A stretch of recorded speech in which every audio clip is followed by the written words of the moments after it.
कराब्जोत्थान पंचाशत्वर्षपूजकान् सत्यप्रमोदतीर्थार्यान् नौमिन्यायसुधारतान् स्वच्छस्वाशेषतान् अखिलसन्मङ्गलानि भवन्तु सम्यक् श्लोकैकश्रवणपठनमात्रेण वक्तुश्च श्रोतॄणाम् निखिलकलिकृतकल्मषापनोदनपटुतरे धर्माधिकपुरुषार्थसाधनीभूते श्रीमद्भागवतमहापुराणे अद्य कथा प्रारम्भे सति किञ्चित् पूर्वकथानुवादः। ಭಗವಂತ ಪಂಚಮಸ್ಕಂದ ಭಾಗವತದಲ್ಲಿ ಋಷಭನಾಗಿ ಅವತಾರ ಮಾಡಿ ಋಷಭನಾಮಕ ಭಗವಂತನ ಮಕ್ಕಳಾಗಿ 100 ಜನ ಅದರಲ್ಲಿ ಭರತೋಪಾಖ್ಯಾನವನ್ನು ವಿಸ್ತಾರವಾಗಿ ಭಾಗವತ ಹೇಳಿ ಅವತ್ತು ಆದ ಘಟನೆ ಅಲ್ಲ, ಇವತ್ತು ನಿಮಗೆ ಈ ಭ್ರಮೆ ಇದೆ ನನ್ನಿಂದಲೇ ನನ್ನ ಮನೆ ನಡೆಯೋದು ಅಥವಾ ನಾನಿದ್ದಲೇನೆ ಆಗೋದು ಅಂತ. ಭರತನಿಗೂ ಅದೇ ಆದದ್ದರಿಂದ 2 ಜನ್ಮ ಪೋಸ್ಟ್ಪೋನ್ ಆಯ್ತು. ಆ ಜಿಂಕೆಯನ್ನು ನಾನು ಬಿಟ್ಟು ಬೇರೆ ನೋಡ್ಕೊಳ್ಳೋರು ಯಾರಿಲ್ಲ ಅಂತ ಅಂದದ್ದಕ್ಕೆ ಸಾಯೋ ಕಾಲಕ್ಕೆ ಜಿಂಕೆದೇ ಚಿಂತೆ. ಆಮೇಲೆ ಪುನಃ ಜಿಂಕೆಯ ಜನ್ಮ, ನಂತರದಲ್ಲಿ ಬ್ರಾಹ್ಮಣ ಜನ್ಮ ಬಂದು ಜಡಭರತ ಅಂತ ರಘುಗಣ ಮಹಾರಾಜರನ್ನ ಉದ್ಧಾರ ಮಾಡಿದರು. ಇದಾದ ಮೇಲೆ ಭೂಗೋಳ ಖಗೋಳದ ಬಗ್ಗೆ ವಿಸ್ತಾರವಾಗಿ ಹೇಳಿ ಎಂದಾಗ ಒಟ್ಟು ಸಪ್ತದ್ವೀಪಗಳು, ಸಪ್ತದ್ವೀಪದಲ್ಲಿ ಜಂಬೂದ್ವೀಪ, ಇಲ್ಲಿ 9 ಖಂಡಗಳು ಇದ್ದಾವೆ. ಆ 9 ಖಂಡಗಳಲ್ಲಿ ಒಂದೊಂದು ಭಗವದ್ ರೂಪ. ವಿಶೇಷವಾಗಿ ನಾವು ಇರುವಂತಹ ಈ ಭರತ ಖಂಡದಲ್ಲಿರುವ ರೂಪ ನಾರಾಯಣ. ಒಂದೊಂದು ಕಡೆ ಒಂದೊಂದು ರೂಪ ಇದೆ, ಅದನ್ನು ಬೇರೆ ಬೇರೆ ಅವರು ಪೂಜೆ ಮಾಡ್ತಾರೆ. ಇಲಾವತ ಅನ್ನೋ ಖಂಡದಲ್ಲಿ ರುದ್ರದೇವರು ಸಂಕರ್ಷಣ ರೂಪಿ ಭಗವಂತನನ್ನ ಆರಾಧನೆ ಮಾಡ್ತಾರೆ. ಅದಾದ ಮೇಲೆ ಇನ್ನ ಕಿಂಪುರುಷ ಅಂದ್ರೆ ನಮಗೆ ಹೆಚ್ಚು ಫೆಮಿಲಿಯರ್ ಆದದ್ದು ಶ್ರೀರಾಮಚಂದ್ರ ಇದ್ದಾನೆ, ಅಲ್ಲಿ ಹನುಮಂತ ದೇವರು ಪೂಜೆ ಮಾಡ್ತಾರೆ. ಬೇರೆಯವರಿಗೆಲ್ಲ ಪಾಠ ಪ್ರವಚನ ಮಾಡಿಕೊಂಡಿದ್ದಾರೆ. ಹರಿವರ್ಷ ಅಂತ ಒಂದು ಭಾಗ ಇದೆ. ಆ ಹರಿವರ್ಷ ಅನ್ನೋ ಕಡೆ ನರಸಿಂಹದೇವರಿದ್ದಾರೆ, ಅವರನ್ನ ಪ್ರಹ್ಲಾದರಾಜರು ಈಗೂ ಪೂಜೆ ಮಾಡ್ತಿದ್ದಾರೆ. ಸಾಕ್ಷಾತ್ ನರಸಿಂಹದೇವರ ಪ್ರತಿಮೆ ಇಲ್ಲ, ದೇವರೇ ಅಲ್ಲಿ ಇರ್ತಾನೆ. ಹೀಗೆ ಒಂದೊಂದು ಕಡೆ ಒಂದೊಂದು ಭಗವದ್ ರೂಪ ಇದ್ರೆ ನಾವು ಇರುವ ಈ ಭರತ ಭೂಮಿಯಲ್ಲಿ ಭರತ ವರ್ಷ ಅಂತೇನು ಹೇಳ್ತೀವಿ, ಇಲ್ಲಿರುವ ಭಗವಂತನ ರೂಪ ನಾರಾಯಣ, ನಾರಾಯಣ. ಆ ನಾರಾಯಣ ರೂಪವು ಪೀತಾಂಬರಧಾರಿಯಾಗಿ ಶಂಖಚಕ್ರ ಗದಾ ಪದ್ಮವನ್ನು ಧಾರಣೆ ಮಾಡಿ ಆಭರಣಗಳನ್ನು ಹಾಕಿಕೊಂಡು ಹಾಗಿಲ್ಲ, ಋಷಿಯ ರೂಪದಲ್ಲಿರೋದು. ವರವಲ್ಕಲ ಕಲಿತ ಮುಂಜಿಮೆ ಕಲಂ ವಿಲಸಜ್ಜಟಾವಲಯಂ ಆದಿಪೂರುಷಂ ಅಂತ ಸುಮಧ್ವ ವಿಜಯದಲ್ಲಿ ನಾರಾಯಣ ಪಂಡಿತಾಚಾರ್ಯರು ನಾರಾಯಣನ ಆಶ್ರಮಕ್ಕೆ ಹೋದಾಗ ನಾರಾಯಣನನ್ನ ನೋಡಿದ್ರು, ಹೇಗಿದ್ದ ಅನ್ನೋದನ್ನು ಹೇಳಿದ್ರು. ವರವಲ್ಕಲ ಕಲಿತ ಮೌಂಜಿಮೆ ಕಲಂ ವಿಲಸಜ್ಜಟಾವಲಯಂ, ಜಟೆ ಬಿಟ್ಟಿಯಾನೆ ದೇವರು, ಕೃಷ್ಣಾಜಿನವನ್ನು ಹುಟ್ಟಿಯಾನೆ, ತಪಸ್ಸುಗಳ ಭಂಗಿಯಲ್ಲಿ ಇದ್ದಾನೆ, ಶಂಖಚಕ್ರದ ಪದ್ಮ ಇದೆ.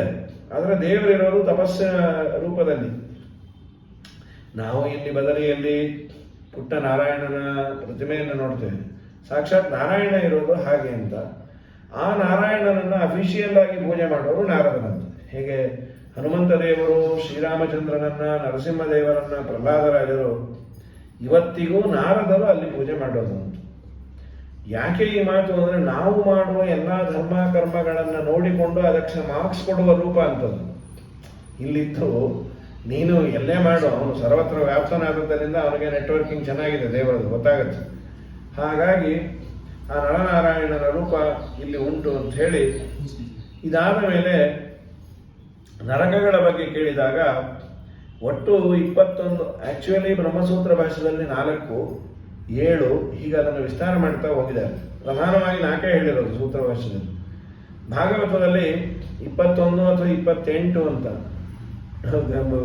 ಗರುಡ ಪುರಾಣಾದಿಗಳಲ್ಲೆಲ್ಲ ಹೇಳೋದೇನೆಂದ್ರೆ ಒಟ್ಟು 84 ಲಕ್ಷ ನರಕ ಇದೆ ಅಂತ. ನರಕ ಅಂದ್ರೆ ಡಿಪಾರ್ಟ್ಮೆಂಟ್ ಅಲ್ಲಂತೆ. ಈ ಬೇರೆ ಬೇರೆ ಯೋನಿ ಎಲ್ಲ ನರಕ ಸದೃಶ ಅಂತ. ನಾಯಿಯೋ ನರಿಯೋ ಇದೆಲ್ಲ ಆಗಿ ಹುಟ್ಟಿದಾಗ ಆಲ್ಮೋಸ್ಟ್ ನರಕದಲ್ಲಿ ಅನುಭವಿಸಬೇಕಾದ ಕೆಲವು ದುಃಖವನ್ನು ಇಲ್ಲಿ ಅನುಭವಿಸುವಂತ ಬಿಟ್ಟಿರ್ತಾನೆ. ಅದಕ್ಕೆ ಸೇಫ್ಟಿ ಇಲ್ಲ, ಅನ್ನ ಇಲ್ಲ, ಆಹಾರ ಇಲ್ಲ, ರೋಗವೋ ರುಜಿನವೋ, ಇವೆಲ್ಲ ನರಕ ಸದೃಶವಾದಂತಹ ಸಮಸ್ಯೆಗಳೇ. ಇದು ಬಿಟ್ಟರೆ 21 ಹೆಸರು ಮಾಡ್ಯಾರ. ತಾಮಿಸ್ರ, ಅಂಧತಾಮಿಸ್ರ, ರೌರವ, ಮಹಾರೌರವ, ಇವೆಲ್ಲ. ತಾಮಿಸ್ರ, ಅಂಧತಾಮಿಸ್ರ ಪುನರಾವೃತ್ತಿ ಇಲ್ಲ, ಅದು ಮತ್ತೆ ವಾಪಸ್ಸಿಲ್ಲ. ಅದರ ನಂತರದಲ್ಲಿ ಯಾವ ನರಕ ಇದೆ ಅದು ಏನೇ ಶ್ರಮ ಇದ್ರೂ ವಾಪಸ್ ಅಂತೂ ಬರ್ಬೋದು. ರೌರವ, ಮಹಾರೌರವ. ಏನಿದು ರೌರವ ಅಂದ್ರೆ ರುರು ಅನ್ನೋ ಪ್ರಾಣಿ ಅಂತ. ಅದು ಸರ್ಪಾದತಿ ಕ್ರೂರ, ತುಂಬಾ ಕೆಟ್ಟ ಪ್ರಾಣಿ. ಇಲ್ಲಿ ಬದುಕಿದಾಗ ಮನುಷ್ಯ 10 ಜನಕ್ಕೆ ಮೋಸ ಮಾಡಿ ಜೀವನವನ್ನು ಮಾಡಿ ಆ ನೊಂದವರು ತುಂಬಾ ನೊಂದು ಬೆಂದು ಒದ್ದಾಡಿರ್ತಾರಲ್ಲ, ಆ ಎಲ್ಲಾರದು ಕಲೆಕ್ಟಿವ್ ಆಗಿ ಅಲ್ಲಿ ಕೊಡ್ತಾನಂತೆ ತೊಂದರೆ ದೇವರು. ಇಲ್ಲಿ ನಾವು ಗೊತ್ತಿದ್ದು ಮೋಸ ಮಾಡ್ತಾ ಇದ್ದೀವಿ ಅಂತ ಗೊತ್ತಿದ್ದು ಯಾರೋ ಒಬ್ರು ಅಂದ್ರು, ನಂಬದ್ವಿ ಮೋಸ ಮಾಡಿದ್ರು, ನಂಬದವ್ರಿಗೆ ಮಾಡ್ಲಿಕ್ಕಾಗೋ ಸರ್, ನಂಬದೇ ಇದ್ರೆ ಮೋಸ ಮಾಡ್ಲಿಕ್ಕಾಗತ್ತೆ ಹೇಗೆ ಅಂದ್ರೆ ಅವರು. ಇದು ಕ್ರೈಟೀರಿಯಾ ಅಂತೆ. ನಂಬಿಕೆ ಅನ್ನೋದು ಮೋಸ ಮಾಡಿಸಿಕೊಳ್ಳಲಿಕ್ಕೆ ಕ್ರೈಟೀರಿಯಾ ಅಂತೆ. ನಾವು ತುಂಬಾ ನಿಮ್ಮನ್ನು ನಂಬಿದ್ದೇವೆ ಅಂದ್ರೆ ಇವನೊಬ್ಬ ಬಿದ್ದ ಟೋಪಿಗೆ ಅಂತ. ಹೀಗಾಗಿ ಬಿಟ್ರೆ ಗತಿ ಏನು ಪ್ರಪಂಚದಲ್ಲಿ ಈಗ ಆಗ್ತಾ ಇರೋದು ಹಾಗೆ. ನಂಬಿಸಿ ಯಾರು ಕುತ್ತಿಗೆಯನ್ನು ಕೊಯ್ತಾರೆ, ನಂಬಿಸಿ ಯಾರು ದ್ರೋಹವನ್ನು ಮಾಡಿರ್ತಾರೆ, ಇಲ್ಲೇನೋ ಅವ್ರು ದಕ್ಕಿಸ್ಕೊಳ್ಬಹುದು. ಮತ್ತೆ ಇವರು ಜನ್ಮಾಂತರದಲ್ಲಿ ಮಾಡಿದ ಪಾಪ ನಿಮಿತ್ತೆಯಿಂದ ಅಂಥವನು ಗಂಟು ಬಿದ್ದಿರ್ತಾನೆ, ಇವನು ಯಾರಿಗೂ ಟೋಪಿ ಹಾಕಿದ್ದಕ್ಕೆ ಬಿದ್ದಿರ್ತಾನೆ. ಅಲ್ಲಿ ಮಾತ್ರ ರುರು ಅನ್ನೋ ಪ್ರಾಣಿ ಸರ್ಪಾರತಿ ಕ್ರೂರ, ಸರ್ಪದಕ್ಕಿಂತ ತುಂಬಾ ಕೆಟ್ಟ ಪ್ರಾಣಿ. ದೇಹವನ್ನ ಹರಿದು ರಕ್ತವನ್ನ ಹೀರಿ ಉರಿ ಉರಿ ಉರಿ ಉರಿ ಅನ್ನೋ ಸೆನ್ಸೇಷನ್ ಅಂತ ಏನು ಮಾಡ್ಲಿಕ್ಕಾಗೋದಿಲ್ಲ. ಅದಂತರ ಮಗನೇ ನಿನ್ನಿಂದ ನೊಂದವರು ಬೆಂದದ್ದು ಒದ್ದಾಡೋನು. ಮಹಾರೌರವ ಅನ್ನೋದು ಇದರ ಅಪ್ಪ. ಇನ್ನೂ ಉರಿ ನೋಡಿ. ಇಂಥ ರೌರವ ನರಕವು ಪುನರಾವೃತ್ತಿಯನ್ನ ಪಡೆದಿದೆ. ಅದಕ್ಕೇನು ನಾವೆಲ್ಲ ಊಟ ಅಂದಮೇಲೆ ಹೇಳ್ತೇವೆ, ಉತ್ತರಾಭೂಷಣ ತಗೊಂಡು ರೌರವೇ ಅಪುಣ್ಯ ನಿಲಯೇ. ರೌರವ ಅದು, ರೌರವ ಅನ್ನೋ ನರಕ, ಅದು ಪುಣ್ಯ ನಿಲಯ ಅಲ್ಲ, ಅಪುಣ್ಯ ನಿಲಯೇ. ಪದ್ಮ ಅರ್ಬುದ ನಿವಾಸಿನ. ಪದ್ಮ ಅರ್ಬುದ ಅನ್ನೋದು ಸಂಖ್ಯೆ. ಸಂಸ್ಕೃತದಲ್ಲಿ ಎಷ್ಟೋ ಕೋಟಿಗಳು ಹಾಕಿದ್ರೆ ಒಂದು ಪದ್ಮ, ಎಷ್ಟೋ ಪದ್ಮಗಳು ಹಾಕಿದ್ರೆ ಎಷ್ಟೋ ಅರ್ಬುದ. ಕೋಟಿ ಕೋಟಿ ಕೋಟಿ ವರ್ಷ ಅಂತ ಅದು. ಪದ್ಮ ಅರ್ಬುದ ನಿವಾಸಿನ. ನಮ್ಮ ವಂಶದಲ್ಲಿ ಬಂದವರು ಯಾರಾದರೂ ರೌರವ ನರಕದಲ್ಲಿ ಪದ್ಮಾರ್ಬುದ ಕಾಲದಿಂದ ಇದ್ದರೆ ಅವರು ಉದ್ಧಾರ ಆಗಲಿ. ಯಾತರಿಂದ? ಅರ್ಥಿನ ಮುದಕಂ ದತ್ತಂ. ಬಾಯಾರಿ ಬಂದಂತಹ ಒಬ್ಬ ಯೋಗ್ಯ ಚೇತನನಿಗೆ, ಬ್ರಾಹ್ಮಣನಿಗೆ ಒಂಚೂರು ನೀರು ಕೊಟ್ಟು, ಅಮ್ಮ ದಣಿವು ಆರ್ತು ನಿಮ್ಮವ್ರು ಸುಖವಾಗಿರ್ಲಿ ಅಂದ್ರೆ ಆ ನೀರು ಅವನನ್ನ ಆಚೆ ತರತ್ತಂತ. ಅರ್ಥಿನ ಮುದಕಂ ದತ್ತಂ ಅಕ್ಷಯ ಉಪತಿಷ್ಠತು ಅನ್ನದಾತ ಸುಖೀ ಭವ. ಇದು ಹೇಳೇ ಇವನು ಊಟ ಮಾಡಿ ಹೇಳ್ಬೇಕು. ಇವೆಲ್ಲ ಪ್ರೊವೈಡೆಡ್ ದಟ್ ಎಲೆ ಮೇಲೆ ಕೂತ್ರೆ, ಪ್ಲೇಟ್ ಮೀಲ್ಸ್ ಆದ್ರೆ ಎಲ್ಲೂ ಗೋವಿಂದ ಅರ್ಚನಾ ಮುದಕಂ ದತ್ತಂ ಇಲ್ಲ, ಒಂದು ಇಲ್ಲ. ಅಂದ್ರೆ ನಮ್ಮಲ್ಲಿ ಪ್ರತಿಯೊಂದಕ್ಕೂ ತಕ್ಷಣ ಒಂದು ಭಗವಂತನ ಪೂಜೆ, ಅವರಿಂದ ನಾನೇನು ತೆಗೆದುಕೊಂಡಿರ್ತೇನೆ ಅವ್ರಿಗೆ ವಾಪಸ್ಸು ಕೊಡೋದು, ಮಾಡುವ ಸಣ್ಣ ಕೆಲಸ ಗಮನ ಇರೋದಿಲ್ಲ. ಊಟವನ್ನ ಮಾಡಿ ಆದ ಮೇಲೆ ಹೇಳಬೇಕಾದ್ರೂ ಇದನ್ನು ಹೇಳಬೇಕಂತ. ಅವರ ಮನೆ ಋಣ ನನಗೆ ತಿರುಗಿ ಒಂದು ತನ್ನವನ್ನು ತಿಂದದ್ದರಿಂದ ಹಿರಿಯರು ನರಕದಲ್ಲಿ. ಈಗಿನವರಂತಾರೆ ಬಿದ್ದಿದ್ರೆ ಬಿದ್ದಿರಲಿ ಬಿಟ್ರೆ ನಾವು ಸುಖವಾಗಿರೋಣ ಅಂತ. ಅದಲ್ಲ, ನಮ್ಮ ಹಿರಿಯರು ಉದ್ಧಾರ ಆಗಬೇಕು. ಯಾರು ಇರ್ಬೋದು ಗೊತ್ತಿಲ್ಲ, ಯಾರು ಇರ್ತಾರೋ ಏನೋ, ಅದು ಇದ್ದೇ ಇದ್ದಾರೆ ಅಂತ ತೀರ್ಮಾನ ಅಲ್ಲ. ಒಂದು ವೇಳೆ ಇದ್ದರೆ ಇವರ ಮನೆಯಲ್ಲಿ ನಾನು ಭೋಜನ ಮಾಡಿದ್ದೇನೆ, ಇದೊಂದು ಯಜ್ಞ, ನನಗೆ ತುಂಬ ಹಸಿದಿತ್ತು, ಹಸಿದ ಈ ಹೊಟ್ಟೆಗೆ ಅನ್ನವನ್ನು ಹಾಕಿದ ಅವನೊಬ್ಬ ಯೋಗ್ಯನಾಗಿರಬೇಕು. ಅರ್ಥಿನ ಮದಕಂ ದತ್ತಂ ಅಕ್ಷಯ ಉಪದಿಷ್ಟದೊಂದು ರೌರವ ಮಹಾರೌರವ. ಆಮೇಲೆ ಹೀಗೆ ಅದನ್ನು ಹೇಳ್ತಾ ಇನ್ನೊಂದು ನರಕ. ಎಷ್ಟು ಯಾರು ಇಲ್ಲಿ ಬದುಕಿದಾಗ ವಿಶೇಷವಾಗಿ ತಂದೆ ತಾಯಿಗಳಿಗೆ ದ್ರೋಹ ಮಾಡಿರ್ತಾರೆ, ಗುರುಗಳಿಗೆ ದ್ರೋಹ ಮಾಡಿರ್ತಾರೆ, ಅವರನ್ನ ಒಂದು ತಾಮ್ರದ ಹೆಂಚು ಚೆನ್ನಾಗಿ ಕಾದಿರುತ್ತೆ, ಅದರ ಮೇಲೆ ಹತ್ತಿಸ್ತಾರೆ. ಅದು ಏನದು? 10,000 ಯೋಜನ ಉದ್ದ, 10,000 ಯೋಜನ ಅಗಲ, ಕೆಂಪಗೆ ಕಾದಿರತ್ತೆ.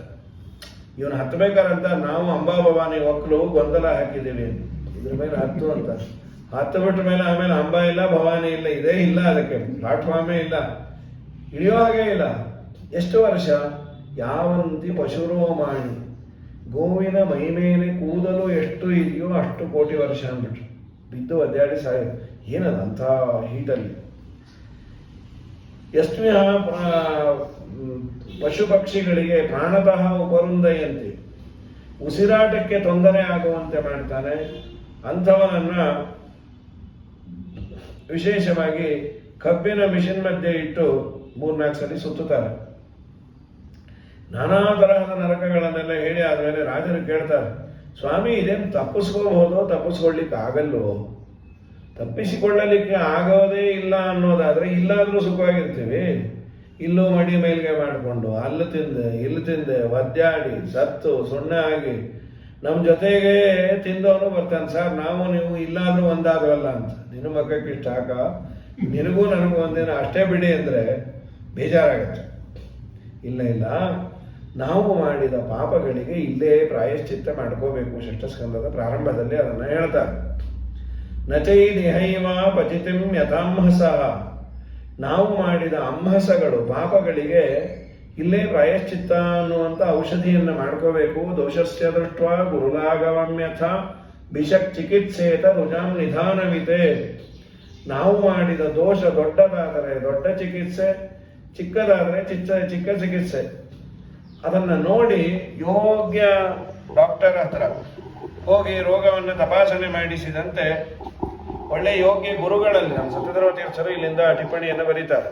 ದೋಷಸ್ಯ ದೃಷ್ಟ ಗುರುಲಾಘವಮ್ಯಥ ಅನ್ನೋದಕ್ಕೆ ಒಂದು ಅಭಿಪ್ರಾಯ ಏನು ಅಂದರೆ, ನಾನು ಮಾಡಿದ ಚಿಕ್ಕದು ಅಂತ. ಗುರು ಲಾಘವ, ಸಂಸ್ಕೃತದಲ್ಲಿ ಗುರು ಅಂದರೆ ದೊಡ್ಡದು, ಲಘು ಅಂದರೆ ಚಿಕ್ಕದು. ಈವನ್ ಕನ್ನಡದಲ್ಲೂ ಗುರು ಲಘು ಅಂತ ಹಾಕೊಂಡು ಹೋಗ್ತೇವಲ್ಲ. ಇದು ಒಂದು ಅಭಿಪ್ರಾಯ. ಆದರೆ ಸತ್ಯಧರ್ಮರು ಇದಕ್ಕೆ ಬೇರೆ ವ್ಯೂನಲ್ಲೇ ವಿಚಾರ ಮಾಡಿದರು. ನೀನು ಮಾಡಿದ ಪಾಪಗಳನ್ನು ಗುರುಗಳ ಮುಂದೆ ಹೇಳಿಬಿಡು ಅಂತಾರೆ ಅವರು. ಅವ್ರು ಏನು ಹೇಳ್ತಾರೋ ಪ್ರಾಯಶ್ಚಿತ್ತ ಅವ್ರ ಮಾತಿನ ಮೇಲೆ ವಿಶ್ವಾಸ ಇಟ್ಟು ಮಾಡು.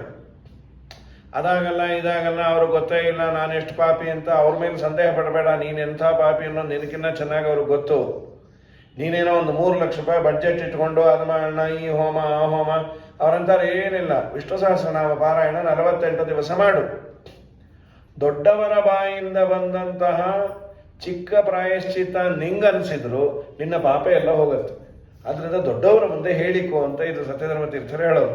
ದೋಷಸ್ಯ ದೃಷ್ಟ ಗುರುಲಾಗಮ್ಯತ ನಾಷ್ಟತ ಪಥ್ಯಮೇವಾನ್ನಂ ಯಾದಯೋ ಅಭಿಭವಂತಿ ಏವಂ ನಿಯಮಕೃದ್ರಾಜನ್ ಶನೈ ಕ್ಷೇಮಾಯ ಕಲ್ಪತೆ. ರಾಜರು ಒಂದು ಮಾತನ್ನು ಕೇಳ್ತಾರೆ, ಸ್ವಾಮಿ ನೀವೇನೋ ಪ್ರಾಯಶ್ಚಿತ್ತ ಅಂತ ಹೇಳಿದ್ರಿ ಪಾಪಕ್ಕೆ, ಮಾಡಿಕೊಂಡ್ಮೇಲೆ ಮತ್ತೆ ಆ ಪಾಪ ಮಾಡಬಾರ್ದು. ಏನೋ ಗೊತ್ತಿಲ್ಲದೆ ಮಾಡಿದ್ನೋ ಗೊತ್ತಿದ್ದು ಮಾಡಿದ್ನೋ, ಹೋಮವೋ ಹವನಮೋ ತೀರ್ಥಯಾತ್ರೆಗೆ ಮಾಡಿದೆ, ಮತ್ತೆ ಮಾಡೋದಾದರೆ ಅದನ್ನು ಪ್ರಾಯಶ್ಚಿತ್ತ ಅಂತ ಯಾವನಂತಾನೆ? ಯಾರೋ ಹೇಳಿದ್ರು ಬೀದಿ ಬೋಂಡ ತಿನ್ನಬಾರ್ದು. ಏನು ಸಾಯ್ತೀರಿ, ಅವನು ಅನುಮೂರ್ತ ಆಗಿದ್ದೇ ಬೀದಿ ಬೋಂಡ ತಿಂದು ಇವನಿಗೆ ಬೇಸರ ಆಯಿತು. ಆಮೇಲೆ ಇನ್ನೊಂದು ಪುರಾಣದಲ್ಲಿ ಹೇಳಿದ್ರು ಪಂಚಗವ್ಯವನ್ನು ತೆಗೆದುಕೊಂಡ್ರೆ ಎಲ್ಲ ಪಾಪವೂ ಹೋಗುತ್ತೆ. ಮುಂದಿನ ಸಲ ಜೋಬಲ್ಲಿ ಒಂದು ಪಂಚಗವ್ಯ ಇಟ್ಕೊಂಡೇ ಓಡಾಡೋನು, ಎಲ್ಲೇ ಏನು ತೊಗೊಂಡ್ರು ಅದನ್ನು ಅದ್ದಿ ತಿನ್ನೋನು. ಹೀಗಾಯಿತು ನಮ್ಮ ಪ್ರಾಯಶ್ಚಿತ್ತ ಇಲ್ಲ. ಇದೇ ಹೇಗೆ ಕ್ವಚಿನ್ ನಿವರ್ತತೆ ಭದ್ರಾತ್ ಕ್ವಚಿತ್ ಚರತಿ ತತ್ ಪುನಃ ಪ್ರಾಯಶ್ಚಿತ್ತ ಅಥವಾ ಅಪಾರ್ಥಂ ಮೊನ್ನೆ ಕುಂಜರ ಶೌಚವತೆ. ಆನೆ ಸ್ನಾನದಂತೆ ಆಯ್ತಲ್ಲ, ಸ್ನಾನ ಮಾಡಿ ಮೇಲೆ ಬಂದು ಮತ್ತೆ ಮಣ್ಣನ್ನು ಮೈ ಮೇಲೆ ಹಾಕೋಮತ್ತೆ. ನಾವು ಮಾಡಬಾರದನ್ನು ಮಾಡೋದಕ್ಕೆ ಇದೊಂದು ಪ್ರಾಯಶ್ಚಿತ್ತ ಅನ್ನೋದು ನಮಗೆ ಪಾಪ ಮಾಡಲಿಕ್ಕೆ ಲೈಸೆನ್ಸ್ ಕೊಟ್ಟ ಹಾಗೆ. ಹೀಗಾಗಿ ಬಿಟ್ಟರೆ ಏನು ಅರ್ಥ ಉಂಟು? ಅದಕ್ಕಂದ್ರು ನೋಡಪ್ಪ, ನಿಧಾನಕ್ಕೆ ಹೋಗುತ್ತೆ. ಮುಖ್ಯವಾಗಿ ಭಗವಂತನ ಚಿಂತನೆಯನ್ನು ಮಾಡ್ತಾ ಜ್ಞಾನಿಗಳು ಮಾಡಿದ ಜ್ಞಾನ ಪುರಸ್ಸರವಾದ ಪ್ರಾಯಶ್ಚಿತ್ತದಿಂದ ಎಲ್ಲ ಪಾಪ ಹೋಗುತ್ತೆ.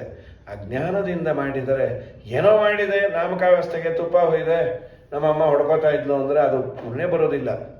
ಏನು, ಯಾವ ಹೋಮ, ದೇವತೆ ಯಾರು, ಈ ಅನುಸಂಧಾನ ಆದರೂ ಇರಬೇಕು ಅಂತಾರೆ. ಒಂದು ಎಕ್ಸಾಂಪಲ್ ಹೇಳ್ತಾ ನೋಡು, ರೋಗ ಹೋಗಲಿಕ್ಕೆ 2 ಕಾರಣ. ಒಂದು ಪಥ್ಯ ಡಯಟ್, ಇನ್ನೊಂದು ಔಷಧಿ. ಕೆಲವರು ಔಷಧಿ ತಗೊಂಬಲ್ಲ, ತಗೋತಾ ಇರಲಿಲ್ಲ, ಈಗೆಲ್ಲರೂ ತಗೊಳ್ಳೇಬೇಕು. ಬೇಕಾದಾಗ ನೀವು ಏನಾದರೂ ಪಥ್ಯ ಹೇಳಿ ನಾ ಮಾಡ್ತೇನೆ, ಉಪ್ಪು ತಿನ್ನಲ್ಲ, ಖಾರ ತಿನ್ನಲ್ಲ, ಸೊಪ್ಪು ತಿನ್ನಲ್ಲ, ಆದರೆ ಔಷಧಿ ತಗೊಂಬಲ್ಲ ಅಂತ. ನೋಡು, ಪಥ್ಯ ಔಷಧಿ 2 ಇದ್ರೆ ಬೇಗ ವಾಸಿ ಆಗತ್ತೆ. ಕೇವಲ ಪಥ್ಯವನ್ನು ಮಾತ್ರ ಮಾಡ್ತೇನೆ ಅಂದರೆ ನಿಧಾನಕ್ಕೆ ಕಮ್ಮಿ ಅಂತ ಆಗತ್ತೆ. ಪಥ್ಯಮೇವ ಅನ್ನಂ ಅಶ್ನತಃ. ಪಥ್ಯಾನ್ನವನ್ನು ಉಂಡ ಮನೆಗೆ ಹೇಗೆ ರೋಗ ನಿಧಾನಕ್ಕೆ ವಾಸಿಯಾಗತ್ತೆ, ಹಾಗೆ ನಾಷ್ಟದ ಪಥ್ಯಮೇವ ಅನ್ನಂ ವ್ಯಾಧಯೋ ಅಭಿಭವಂತಿ ಏವಂ ನಿಯಮಕೃದ್ರಾಜನ್. ಈ ನಿಯಮವನ್ನು ಇಟ್ಕೊಂಡವನಿಗೆ ನಿಧಾನಕ್ಕೆ ಈ ಪಥ್ಯ ಮಾತ್ರ ಸಾಲದು, ಔಷಧಿ ಭಗವಂತನ ನಾಮಸ್ಮರಣೆ ಅದು ಬೇಕು ಅಂತಾರೆ. ಇಷ್ಟು ಹೇಳಿ ಆದ ಮೇಲೆ ಸತ್ಯಧರ್ಮರು ಇಲ್ಲೊಂದು ಬರೀತಾರೆ, ದಿನ ದಾರಿಯಲ್ಲಿ ಅನ್ನ ತಿನ್ನುವವನಿಗೆ ರೋಗ ಬರಲ್ಲ ಅಂತ. ಪಥಿ ಅಮ ಅನ್ನಂ ಅಷ್ಟತಃ ಅಂತ. ಪಥ್ಯಮೇವ ಅನ್ನಂ ಅನ್ನೋದಕ್ಕೆ ಪಥಿ, ದಾರಿಯಲ್ಲಿ ಅನ್ನ ತಿನ್ನು. ಈ ನಿಯಮ ಇಟ್ಕೊಂಡ್ರೆ ಯಾರಿಗೂ ರೋಗ ಬರಲೇಬಾರ್ದು. ಈಗ ದಾರಿಯಲ್ಲೇ ತಿನ್ನು ಸಾಯ್ತಾರೆ. ಈಗ ಅಪ್ಪಿ ತಪ್ಪಿ ಮನೆಯಲ್ಲಿ ತಿನ್ನೋದೇ ಇಲ್ಲ, ಎಲ್ಲರೂ ತೆಗೆದುಕೊಂಡು ಟ್ರೈನಲ್ಲೋ ಕಾರಲ್ಲೋ ಬಸ್ಸಲ್ಲೋ ಎಲ್ಲ ಕಡೆ. ಅಲ್ಲ, ದಾರಿಯಲ್ಲಿ ಅನ್ನ ತಿನ್ನೋದು ಅಂದ್ರೇನು? ನೀನು ಹೋಗೋ ದಾರಿಯಲ್ಲಿ ಅಲ್ಲಪ್ಪ, ದೇವರು ಹೇಳಿದ ದಾರಿಯಲ್ಲಿ ಅನ್ನ ತಿನ್ನೋದು. ಏನು ದೇವರು ಹೇಳಿದ ದಾರಿ? ಮಾಡಿದ ಅಡಿಗೆಯನ್ನು ದೇವರ ನೈವೇದ್ಯ ಮಾಡಿ ವೈಶ್ವದೇವ ಮಾಡಿ ಆದರೆ ಒಬ್ಬನಿಗೆ ಹಾಕಿ ಯೋಗ್ಯನಿಗೆ ಆಮೇಲೆ ಉಳಿದ ಅನ್ನವನ್ನು ತಿಂತಿಯಲ್ಲ, ಅದು ನಿಜವಾದ ಹೋಮ ಶೇಷ. ಅದನ್ನು ನೀನು ಉಂಡರೆ ನಿನಗೆ ರೋಗ ಬರೋದಿಲ್ಲ. ಅಥವಾ ಪಂಥ ಅನ್ನೋದಕ್ಕೆ ದೇವರಿಗೆ ದಾರಿ ಅಂತ ಕರೆದಿದ್ದಾರೆ ಉಪನಿಷತ್ತಿನಲ್ಲಿ. ದಿನಾ ದೇವರನ್ನ ನೀನು ಸ್ವಲ್ಪ ಚಿಂತನೆ ಮಾಡಿ ಊಟ ಮಾಡೋ ಮುಂಚೆ ಯಾವುದಾದ್ರೂ ದೇವರ ಮಂತ್ರ ಸ್ತೋತ್ರ ಸರ್ವಮೂಲದ ಒಂದು ಪ್ರಮೇಯವನ್ನ ಹೇಳಿ ಊಟ ಮಾಡು, ಆಗ ನಿನಗೆ ರೋಗ ಬರೋದಿಲ್ಲ.